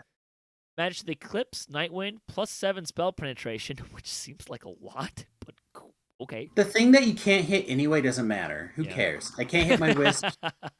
Like, whatever. I don't think it stacks, though, PJ. So I did this on Lamania and compared my spell penetration number before and after, and it didn't change. So I don't think it stacks. It's not an untyped bonus. I don't know what type of bonus it is, but it's not untyped. Well, here's the fun thing, work though. At some point. Enemies who enter your cold or dark light zone have 5% chance to be frozen for 10 seconds with no saving throw. Yeah, that's nice. That's pretty stinking sweet, right? Both of these are already better than the chronic one. Although it is weird, it is still weird to read dark light zone. Yeah, weird one. Divine Crusader, Sunder Evil. Using Sunder or Improved Sunder deals 1d6 light damage per character level and applies a Divine Sundering effect. The light damage scales with 200% of the higher of your melee and ranged power. Divine Sundering is minus 10 to AC, minus 25 to fort, minus 3 to saving throws, lasts for 12 seconds. That's pretty good. Exalted Angel, when using Angelic Charge, enemies you fly through take 1d6 plus 3 light damage per caster level and 1d6 plus 3 fire damage per caster level. Scales with spell power. See, where's this for the Sork? Yeah, right? What I was saying, like, the issue materials thing was like, that's, like, really not helpful. You don't need that many specialized spell components. That maybe Trap the Soul. That's, like, the only one that's kind of a newer thing. I did see someone like, hey, but what if I don't want to do damage to things when I'm flying through them? Like, miss them? I don't know. Unyielding Sentinel, Last Hope. When you drop below 20% health, you gain plus 50 melee power and PRR and MRR for 8 seconds, and you apply the heal spell yourself as the divine spell 4 times over the duration of the effect. This can only occur once every 5 minutes, but if you have Guardian Angel feat, it's once every 3 minutes. That has the potential to be pretty awesome. I'm not sure how much it'll matter in Reapers, but people do stuff tank outside of Reapers, so I think that could be a good one. Grandmaster of Flower, Bring the Peace, plus 3 dodge bypass, plus 10 MRR cap. Your meditation returns ki at 3 times the base rate, and wholeness of body heals you 3 times faster. Awesome, a thing that can do work 3 times quicker that never gets used. Yeah, pretty much. Dreadnought, Unstoppable. When you activate an action boost, you have a 20% chance to gain the Unstoppable effect for 20 seconds, which gives you 25% less damage from all sources, plus 20 action boost to fort saves and balance saves, and you are immune to knockdown. Real nice for a tank. Yeah, it's really weird that you get balance saves and are immune to knockdown at the same time. But whatever. Before we get too far away from it, I figured out how to fix the Grandmaster of Flowers. When you do that, you get, like, your smoking butterfly animation puts you on a little gold flying nimbus while you move around, so you can at least go, right? So you can at least move. You can't attack or intergage, but yeah. But being able to move, that'd be sweet, yeah. That would fix it right there, bam. Shadow... This Dreadnought thing is fine. Yeah. Shadow Dancer, Cut the Soul, 3% dodge bypass, 3% fort bypass, and 3% damage versus the Helpless. I feel like I've read this somewhere before with more words. I think I've read that somewhere before with higher numbers. Yeah, the numbers seem low. Make it 5% each, and we're good. Also, I'd rather they just got rid of the fort bypass. Like, plus 3 fort bypass? Like, that's... Like, okay, let's go back up to the Divine Crusader where you're giving minus 25% to fortification. Right? Like, and this one gives you 3 fortification bypass? Like, what? See, you're misreading the 3% fortification bypass when it's supposed to be read as 10 magical resistance rating cap. So you're just misreading it. I see, yes. Understand? See, and that's what I was saying before. Just like this 3 damage versus the Helpless is the same thing as your meditation does nothing. So also, that's how those relate. They're bad. Also, I feel like we should point out, Shadow Dancer is partially a caster tree. Yeah, this doesn't help casters at all. That's true. I mean, 3% damage versus the Helpless, but... Well, yeah, I was going to say, Helpless is kind of fine. Like, that might be the real words to this part, is 3% more damage to Helpless. You get 15% in the tree. Yeah, but 18% still better than 15%, right? That's just it. This is more tweaking numbers to make them. But like we were doing That so doesn't well, we feel had a good. good run of some things for a while. And We this one's did. just We like did. this one is the worst, maybe the worst one. I read this as the same as the Grandmaster of Flowers to me. They're the same words. They're just it's the same thing with all different words. Yeah. Fury of the Wild, be the whirlwind. Using any of the feats, trip, improved trip, or whirlwind attack causes a whirlwind of force to burst from you, striking nearby enemies for 1d10 bludgeoning damage per character level, which scales with power. Improved trip also causes all affected enemies to be tripped unless it's exceeded a balance check. The DC is improved trip. AKA fucking cool. Pardon my French. They did it. See what I mean? That's cool. Yeah. It's a cleave trip, right? Like, yeah, it's nice. And it I imagine it's got an interesting animation with it, with a little wave of force coming out around. Like, it can be really nice effect. Now I feel like I've got to change like my barbarian build to include the improved trip, the improved trip and the other trip stuff. But and even then if it's my not gear good, set's got to include all the trip stuff. Ugh. Maybe on a Triparian, but maybe not. Maybe that's maybe that's your 48th character. Great. Oh, I'm sorry, you don't have characters. Tunes, right? That's your 47th tune. Primal Avatar Regrowth. When your spell points drop below 5% of max, you immediately restore 500 spell points and gain Nature's Resurgence, which increases your spell critical multiplier for 5% for the duration of the quest. This can only occur once during the quest. Oh, jeez. Interesting, new, different, Is broken? it? Question mark. Well, It's spend so all your spell points weird. to get a bonus. But like I'm thinking like, so if I'm gonna do like a push raid scenario, I'm just gonna go in like spend all my spell points. Like if I'm gonna push mod Vision of Destruction, right? I'm gonna go in there. I'm gonna just start casting spells till this thing triggers, gives me the critical multiplier, and then I'm gonna shrine and then go into the raid. So it's a little silly. It does say for the duration of the quest, doesn't it? My brain did not have this as duration of the quest. I'm not gonna lie to you. Like, you had to say that many times. To me, I kept reading this as basically a free mana pot every quest. I mean, yeah. This is better than that because of the critical multiplier. Oh yeah.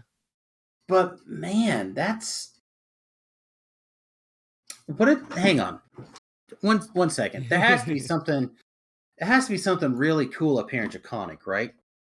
Minus 5% spell cost. No. Yeah. I still don't understand. Yeah, this Primal Avatar should be the other one, right? Maybe that's what's wrong.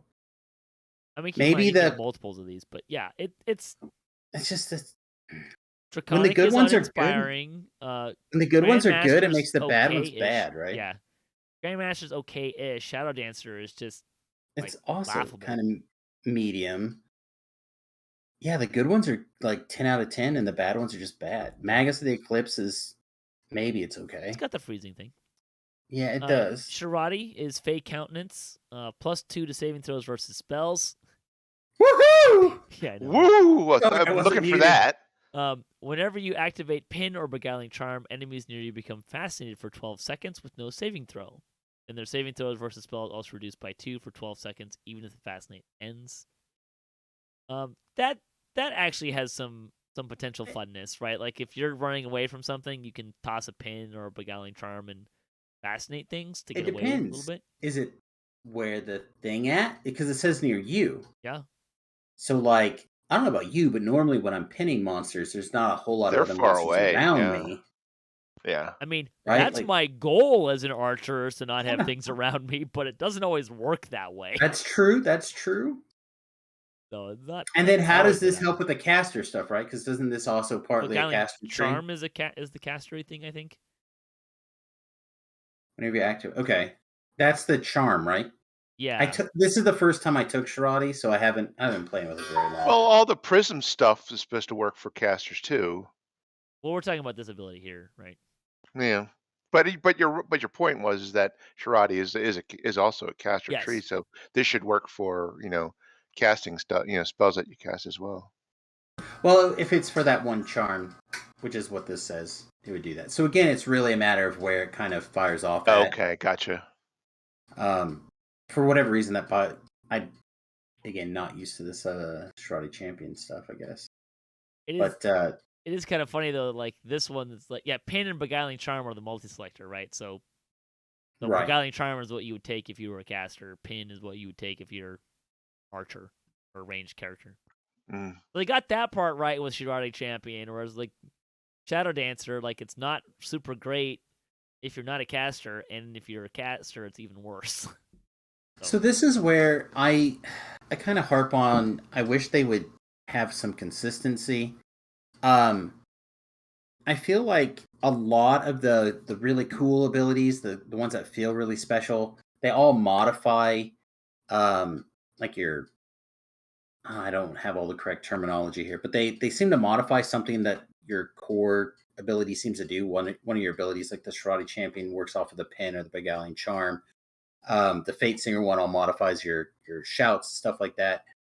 I feel like it would be nice if they could have really made that your focus, because again, level 30, the level cap is going to make or break based off of basically these feats and whatnot. Like it's all coming down to this, and I don't know if it's gonna feel very successful if there's like half of them are feel bads. You know what? This really, I'm starting to wonder whether, who did these? Did one person, did one of the devs do all of these? Or did they divide them up and said, okay, Linabelle, you take Sharadi Champion and Problem Avatar. This feels like Losamir, three you people take to me. these two, and Steel Star, you take these other ones. This feels like the work of three people. They're inconsistent. My guess is that they're designed by the same people who designed the trees themselves, which were different people. Okay. Probably at the same time, right? Like forecast what you think you're going to have in here. That wouldn't surprise. I would think they at least, when they redesigned the trees, like sketched them out. Yeah, and then they maybe came back to revisit them, and maybe they didn't revisit all of them.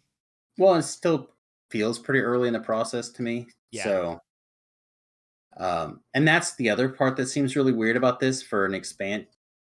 Yeah, for an X-Pack, this feels really like way early in for me. Also, this isn't actually part of the level increase is not part of the That's true. the expansion, right?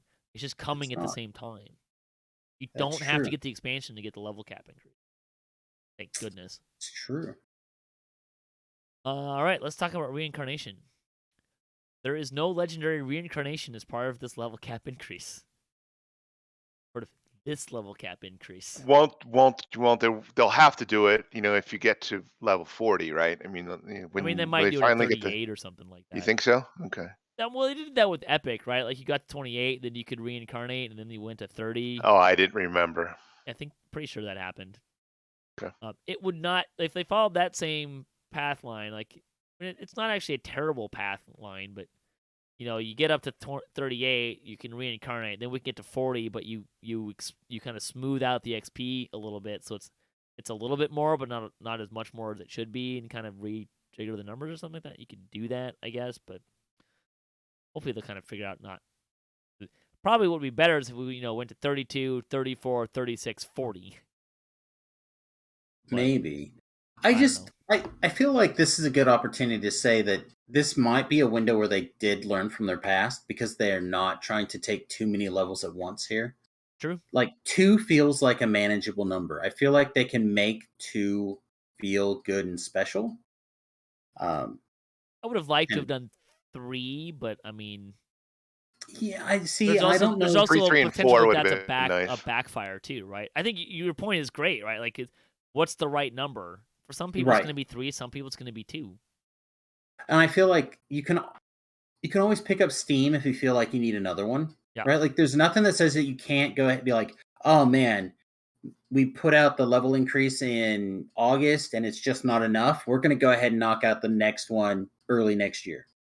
We're going to change of plans, everyone. We're going to go to level cap 33 2023. You know what I wouldn't mean? shock me if every summer for the next couple of years we got a level cap increase. Exactly. And that kind of planning and that kind of like setup could be really, really like well done. You may epic reincarnate or any kind of reincarnation even while you're in legendary, just like how you can technically TR without ETRing while in epics right now. This is where it gets fun. We are going to save your legendary XP total on your character through epic, true, and racial reincarnation. This means that once you take level 30 on subsequent lives, you'll have the XP needed to level directly to whatever legendary level you were before. This means that if you leave the level cap, say, via ETR, you'll just need to get back to 30 and be able to get back to 32 with no further XP needed. That's nice. Yep. So it's a little more expensive to level up in Legendary, but reincarnating doesn't penalize it. Right. Yeah, that's just going to turn into a feel bad later when they have to change that. Maybe. Which part? The how much XP it takes to level, or the fact that No, I don't think you're going to keep it forever and ever and ever. I think they'll have to change it. Oh, but Samus, there's more. Okay, go ahead. Give it to me. We're also considering doing this for epic experience down the line. It would mean that reincarnating mid-epic life would let you get back to where you were in epics without retreading old ground. Of course, an ETR would still burn that XP since it wants to send you back to level 20, but bailing mid-epics would make it much more forgiving since you're no longer wasting XP. So if you're at level 32 so if they made that change, if you were at level 32 and you did a TR, when you got back to level 20, you would go straight to level 32. Yeah, isn't that exactly the opposite of what they've been trying to do to us this whole time? Yes. The purpose of the game is to be a time sink, right? They're trying to slow us down. I'm very confused. This is we just broke Samus. I don't understand. Like, they did this for a while, right? It was called. No, it was the best thing that they ever had in DDO. Yeah, no, it was called the Epic Destiny system, right? Was that what it was called? It was the best thing. You got to level 20, and all your power came to you at level 20, and they took it away. Technically, you still had to level from 20 to 30, but whatever. That didn't matter because it didn't matter because at level 20, you got all the power that you ever needed at level 20, except for level 29 when you put your new Ravenloft gear on. Sure, whatever. Okay, but didn't matter. That was where all your power was. So you basically instantly leveled from level 20 to level 30, except for purposes of gear at level 29. Fine. But they just took that away. Why would they bring that back? This makes no sense to me. Well, I'm not sure that it does. If you look at the second sentence, it says it would mean that reincarnating mid-epic life would let you get back to where you were. Okay, for that one. Well, it doesn't matter where the way that they're saying is they're talking about putting heroic, epic, and legendary XP on 3 different tracks. So when you do a reincarnation for one of those, you take that XP away. But so if you do so like right now, you do an epic reincarnation, you don't lose your heroic XP. Correct. Well, right. You go back to 20. True. And then when you get to 30, you go to 32. You get all your access to all your legendary XP. What they're talking about doing is making it so when you go down to 1, you don't lose 20 to 29. Correct. You go right back to where you were. That's. I'm sorry. In my brain, that's the same thing they just took away. Literally, it's the same thing they took away.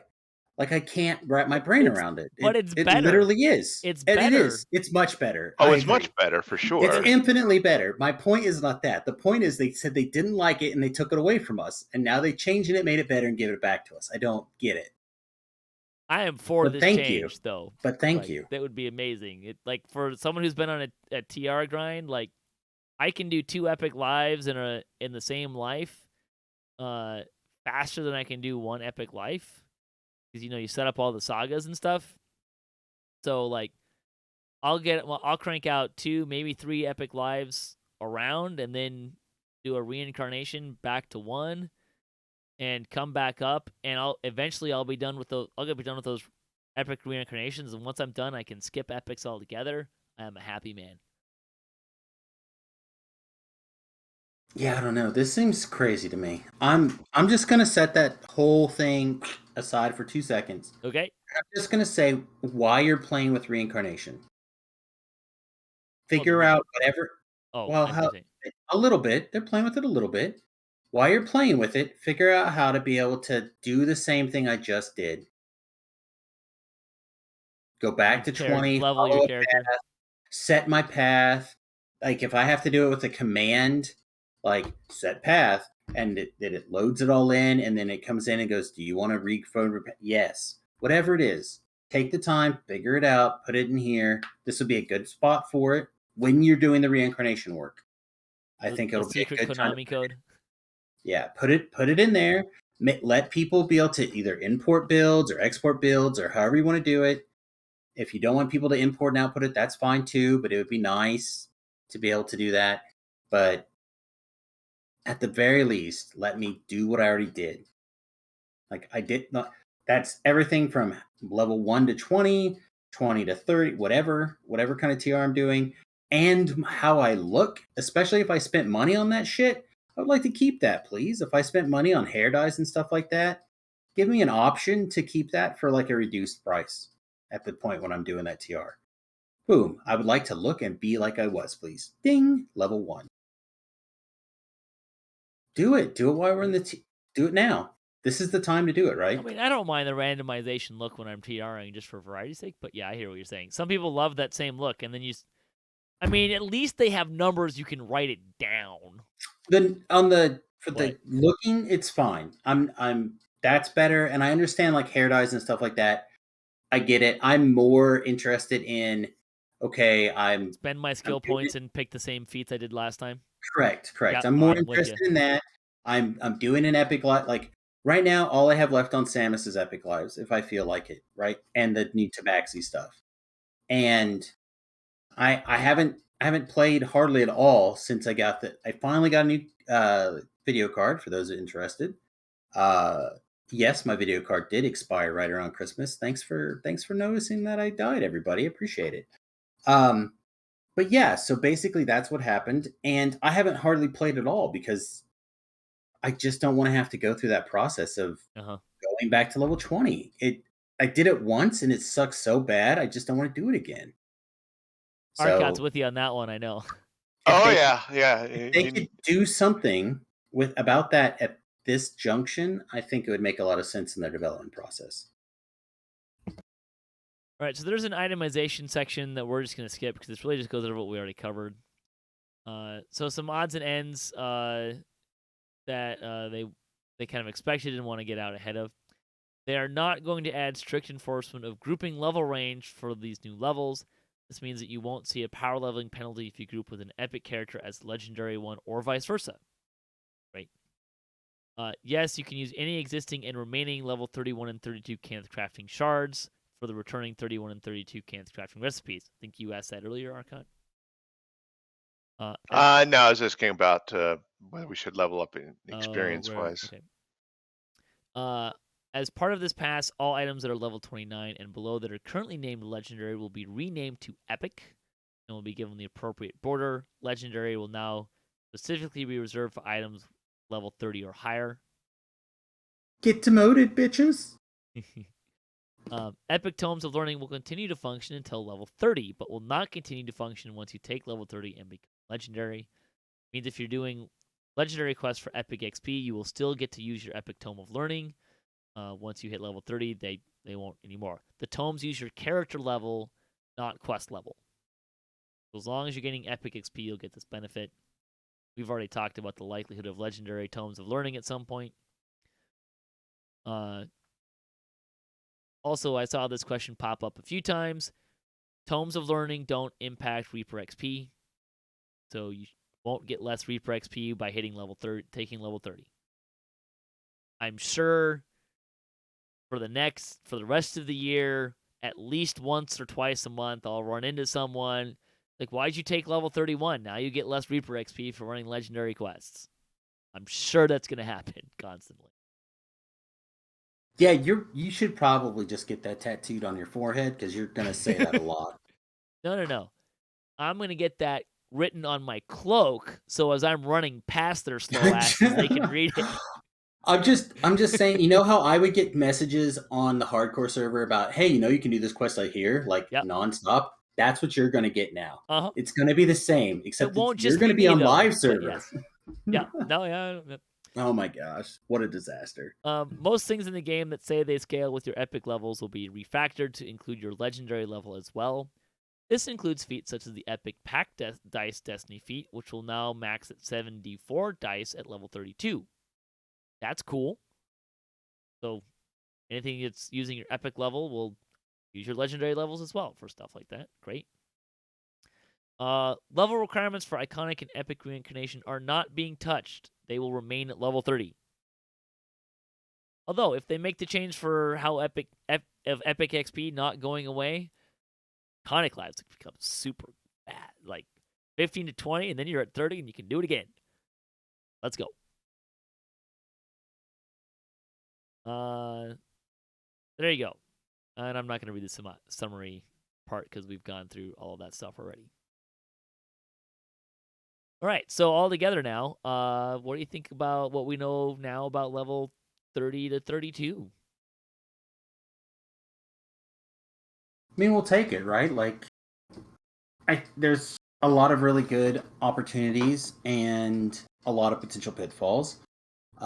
Clearly, there's some people who have some inspiration when it comes to what they currently have on plan. I'm really excited to see that stuff moving forward. And I think we kind of pointed out that there's some lacklusterness in some points, in some places. Yep. And that I bet the rest of the community is probably also doing the same thing in the forums quite feverishly, I imagine. But I imagine if you have some real good comments, as long as you practice proper etiquette, they've been doing a really good job of hearing things lately. So as long as you don't go call them dumb devs and you word things nicely, things will actually get seen and read and maybe get looked at. So, and they seem to be giving us information way early in the process. At least it feels that way. Compared to other tech supposed stacks. to come out June 6th? See, it feels first week of June. Everything I've seen has not shown very much polish, but okay. Received rushed? Yes. We're gonna keep a big smile on our face, so we're just gonna. It's nice. Again, I wasn't streaming when the last pack of previews and stuff like that went out, so I didn't get anything. I didn't take a look at anything particular. Most of what I have is reading from the forums, the same as you guys did early in the week. I didn't even get a chance to like look at other people who do stream the Lamania stuff. Really, I had the date totally. June 22nd is the promised date. See, that feels like tomorrow. That seems way too soon. Some of this stuff does. So by like mid-August, they'll have enough hot fixes and patches in to really polish all that stuff up. Yeah, maybe. I said I thought they were aiming for a fall target with this. In June. Summer. Wow. Yeah, they're moving fast. They're moving fast. They've been pulling stuff out of nowhere. I will eat some crow. The thing that I preached so much about that I thought was gonna stumble a lot, it stumbled way less than I thought. So I'm gonna give him a pass, I guess. Yeah, the good news here is there's not as much stuff that they need to like figure out. Like when they did the Epic Destiny and they already did a lot of the groundwork that. So a lot of the pre stuff's done. The level increase stuff and the itemization is all kind of like baseline figured out. It's just like tweaking some things, and I like some of the ideas. Some of that is really, really good. Like that trip feat, that force push or whatever it was. That was great. That was really, really good. Here's the thing, like you've been talking a lot, Samus, tonight about like, hey, give us some new ideas. There's a risk involved with new ideas, right? Like some of them sound good on paper and in practice, not so great. Conversely, that can also happen too, right? Like sometimes it sounds like it's gonna be terrible on paper, and in practice it ends up being great, right? So I don't know, maybe people find that these weapon specialties like do a whole lot of bonuses that are like really fantastic or something. That could happen. And again, I'm not saying that it's numbers. Number chasers aren't going to love these things. Yeah. And I'm totally fine with that if that's what happens. I just feel like there's good opportunities to not just make everything a DPS race every minute, every second. I think, especially at level 30, if you wanted to take a second and be like, okay, we're going to rebrand this stuff that was epic, what should be epic, and what should be legendary. And at legendary, we're going to refocus on making it feel more fun, or whatever that mentality is. I feel like I'm going to get on a bigger, deeper soapbox than I want right now, and I don't want to do that because it's super late. Yeah. So I'm just going to say that there's a really good opportunity for a lot of imagination right now, and they've been inspired, I think, especially in the last 6 months to a year. I feel like a lot of the content has been really good. I think a lot of the balances have been really good.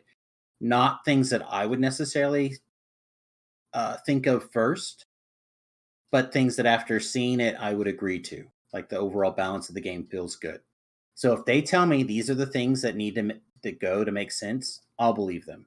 If like the Sork feat needs to be a little bit worse than the other ones because everybody and their uncle is playing a Sork right now and it's just too popular and too good, okay, I get it. It's kind of a bad reason to make that kind of decision, a metagame decision, but I get it. Like, okay.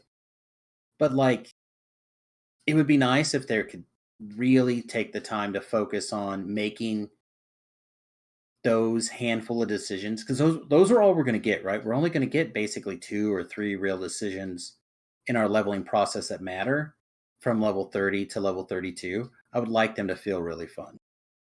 Yeah, I think the cores are probably 75% of the way there. Arkat, why don't you close us out with your thoughts here? Well, the thing that probably one of the things I'm most excited about is Linabelle mentioned the new affixes that will be on the Dino stuff. So I'm interested in seeing what those are. I mean, they could be some really cool effects there. So I'm looking forward to that. Really quick, I think that was supposed to be for the pirate stuff, not the Dino stuff. Pirate stuff. I'm sorry. I said Dino stuff. I meant pirate stuff. That's okay. Thank you for the correction. I can just hear like 5 people in the future per hour screaming at their listening to the podcast, right? Yeah. So the new affixes for the pirate stuff is the thing I'm probably most looking forward to. The thing that I'm most worried about is the cores in the Epic Destiny. The Epic Destiny, it's really super inconsistent and uneven. They really need to, you really need to have like one person go over all of these and say, hey, listen, Shadow Dancer sucks because it's not nearly as good as whatever effect is in this other Destiny. I think they need to put the whole team on that to go over that pass. That'd be nice. Yeah, that'd be nice. Again, there's a couple of people with inspiration, and there's someone there that's like really well balanced. And I think together, the 3 of them, or again, I'm saying 3. I don't know if there's 3, but it feels like 3 people, and they are an inspired person together. I think when it comes to this. Sure. I think it's Steelstar, Linabelle, and Torque did that work in the last pass. I assume it's kind of the same. The Shadow Dancer one just felt like it was mailed in, and not much thought was put into it. Several of them feel mailed in. We'll move on that point. Carry on, my friend. So I'm looking for obviously the Epic Destinies to be addressed, and I guess I would still like Tabaxi to be better. Make me want to play them, because right now I don't do TRing, not really. So I couldn't care less about the racial stuff, from Tabaxi, and so there's no real reason for me to do those Tabaxi lives, frankly. So make them better, make them more unique, and don't get cute with me. I don't like the gimmick of jumping up from a higher level and then down onto somebody's at a lower level. That's too much. It's too gimmicky for me. Give me the ability to run faster. That's that makes more sense as far as I'm concerned. So yeah, so I hope they make Tabaxi better. I mean, Tabaxi does feel like. Do you feel Tabaxi feels less good than other races in general, or do you feel like it feels on I par-ish? haven't played them, so it's hard for me to make that Sure. judgment, PJ. But what I can speak to is that I don't feel like there's anything that's grabbing me and says, Okay. hey, player, this is really great for staff monks. Let's do that. Or this is great for monks in general. Or let's go ahead and So play I that. felt the same way with the Razor Claw shifter, and I finally found something after what seemed like ages. Is that you just don't feel like they have a home? Like there's not a build that calls to you at all with them? Is that Yeah, is with that it? Tabaxi, yeah, no, there's no build at me that calls to me with Tabaxi. That's fair. I I'll be honest, I haven't actually sat down and thought about it. I've read the the what do you call it, the forum posts from Hmm. from the devs, and I've gone through some of the posts by others, but I haven't seen a lot of, you know, Tabaxi staff monk, from Ying or Yeah. somebody like that. I haven't seen that. So it makes me wonder. It makes me wonder whether anybody's inspired, as what if they're lessons, if they're inspired at all, or maybe they're not inspired like I am. Well, I tell you, the last time I looked, and this is something that again I didn't necessarily want to get into, but last time I looked on the wiki, they didn't have a breakdown on it. Is there? Yeah, there's one now. So that makes a big difference. Like you said before, being able to look at the documentation and look at stuff and make an opinion on those kind of things. It's nice to have those breakdowns somewhere where you can read them, like on the wiki. I hear what you're saying though, Arcot. Like I read through I was like, what? Where does this fit into the build ecosystem and what? Right. And it didn't. Nothing really jumped out at me. So yeah, I hear you. I will say though, like in general, I'm not. It's long kind of been true that there's like 3 or 4 good races and everything else is just kind of like there. So there's what's just stat bonus and uh well, a lot of times I'm only spending points in the trees, racial trees, because I have racial points to spend. So there's like 3 races maybe that I tend to spend points into the racial tree beyond what my racial points are. So yeah, This feels like it really wants to be a rogue ranger thing, huh? yeah. I It just do like doesn't. the monk thing, and I talked about this on a previous episode. Like I do like the choice of monk as the iconic. I like how the iconics are like they fit really well, but they're not necessarily what you'd think of at first. So like that. All right, let's Yeah, we'll close out the show here. Samus, anything you want to plug this week? yeah. I don't know, man. Like we're in back, kind of, sort of, trying to figure out if we're going to get the swing of things, if we're going to come back to streaming or figure things out. But uh, youtube.com or twitch.tv/SamusGarobo is like where you'll find most of my content. Or you can look for me at twitter.com/SamusGarobo. I'm not sure what we're doing now with content and putting out for DDO, to be perfectly honest. I don't know. I feel like I've become an old man where DDO has kind of moved away from me in some ways. And I feel like the things that I love about the game are still here in a high degree. Um, but I don't know if I'm the right person to be their spokesmodel right now. Um, Hardcore's coming soon, so so we'll see what. that might be the thing, right? Like that's the thing is like my last hardcore didn't go really well. I got really sick. I had some hardware failures. All those things kind of came together at once Yeah. into a point, and I haven't really like been able to release from that just yet. Maybe something like hardcore will be what brings me back. But I'm trying to get back into things occasionally with a little bit of raids every once in a while. So check out the stream, twitch.tv/SamusGarobo. I really appreciate it. Yeah. Arkat, anything you want to plug? And as usual, I have nothing to plug. That's okay. Well, hey guys, thanks for joining me today. It was a fun discussion. Thanks for listening to the show. Thanks for all the folks who contribute to DDOCast and to Sandstone Games, Wizards of the Coast, and to Cyber Ears for hosting the podcast. If you'd like to support the show, you can visit our website, DDOcast.com, or you can support us on Patreon. If you have a DDO-themed webpage or you Twitch DDO and you'd like to be featured on our website, you can email us at ddocast@gmail.com. Hit us up at DDOcast.com for our show notes, MP3s, our calendar, previous shows, and other fun stuff, including some D&D tabletop and some DDO. We'll get more DDO back when baseball season's over. If you have a comment on this episode, a question you'd like to hear us answer, a topic you'd like to hear us discuss, or you just want to say hi, leave a comment or email us at ddocast@gmail.com. You can also find us on social media for the latest cast updates. So until next time, may all your attack rolls be crits, all your chests level appropriate, have fun, and don't forget to gather for buffs.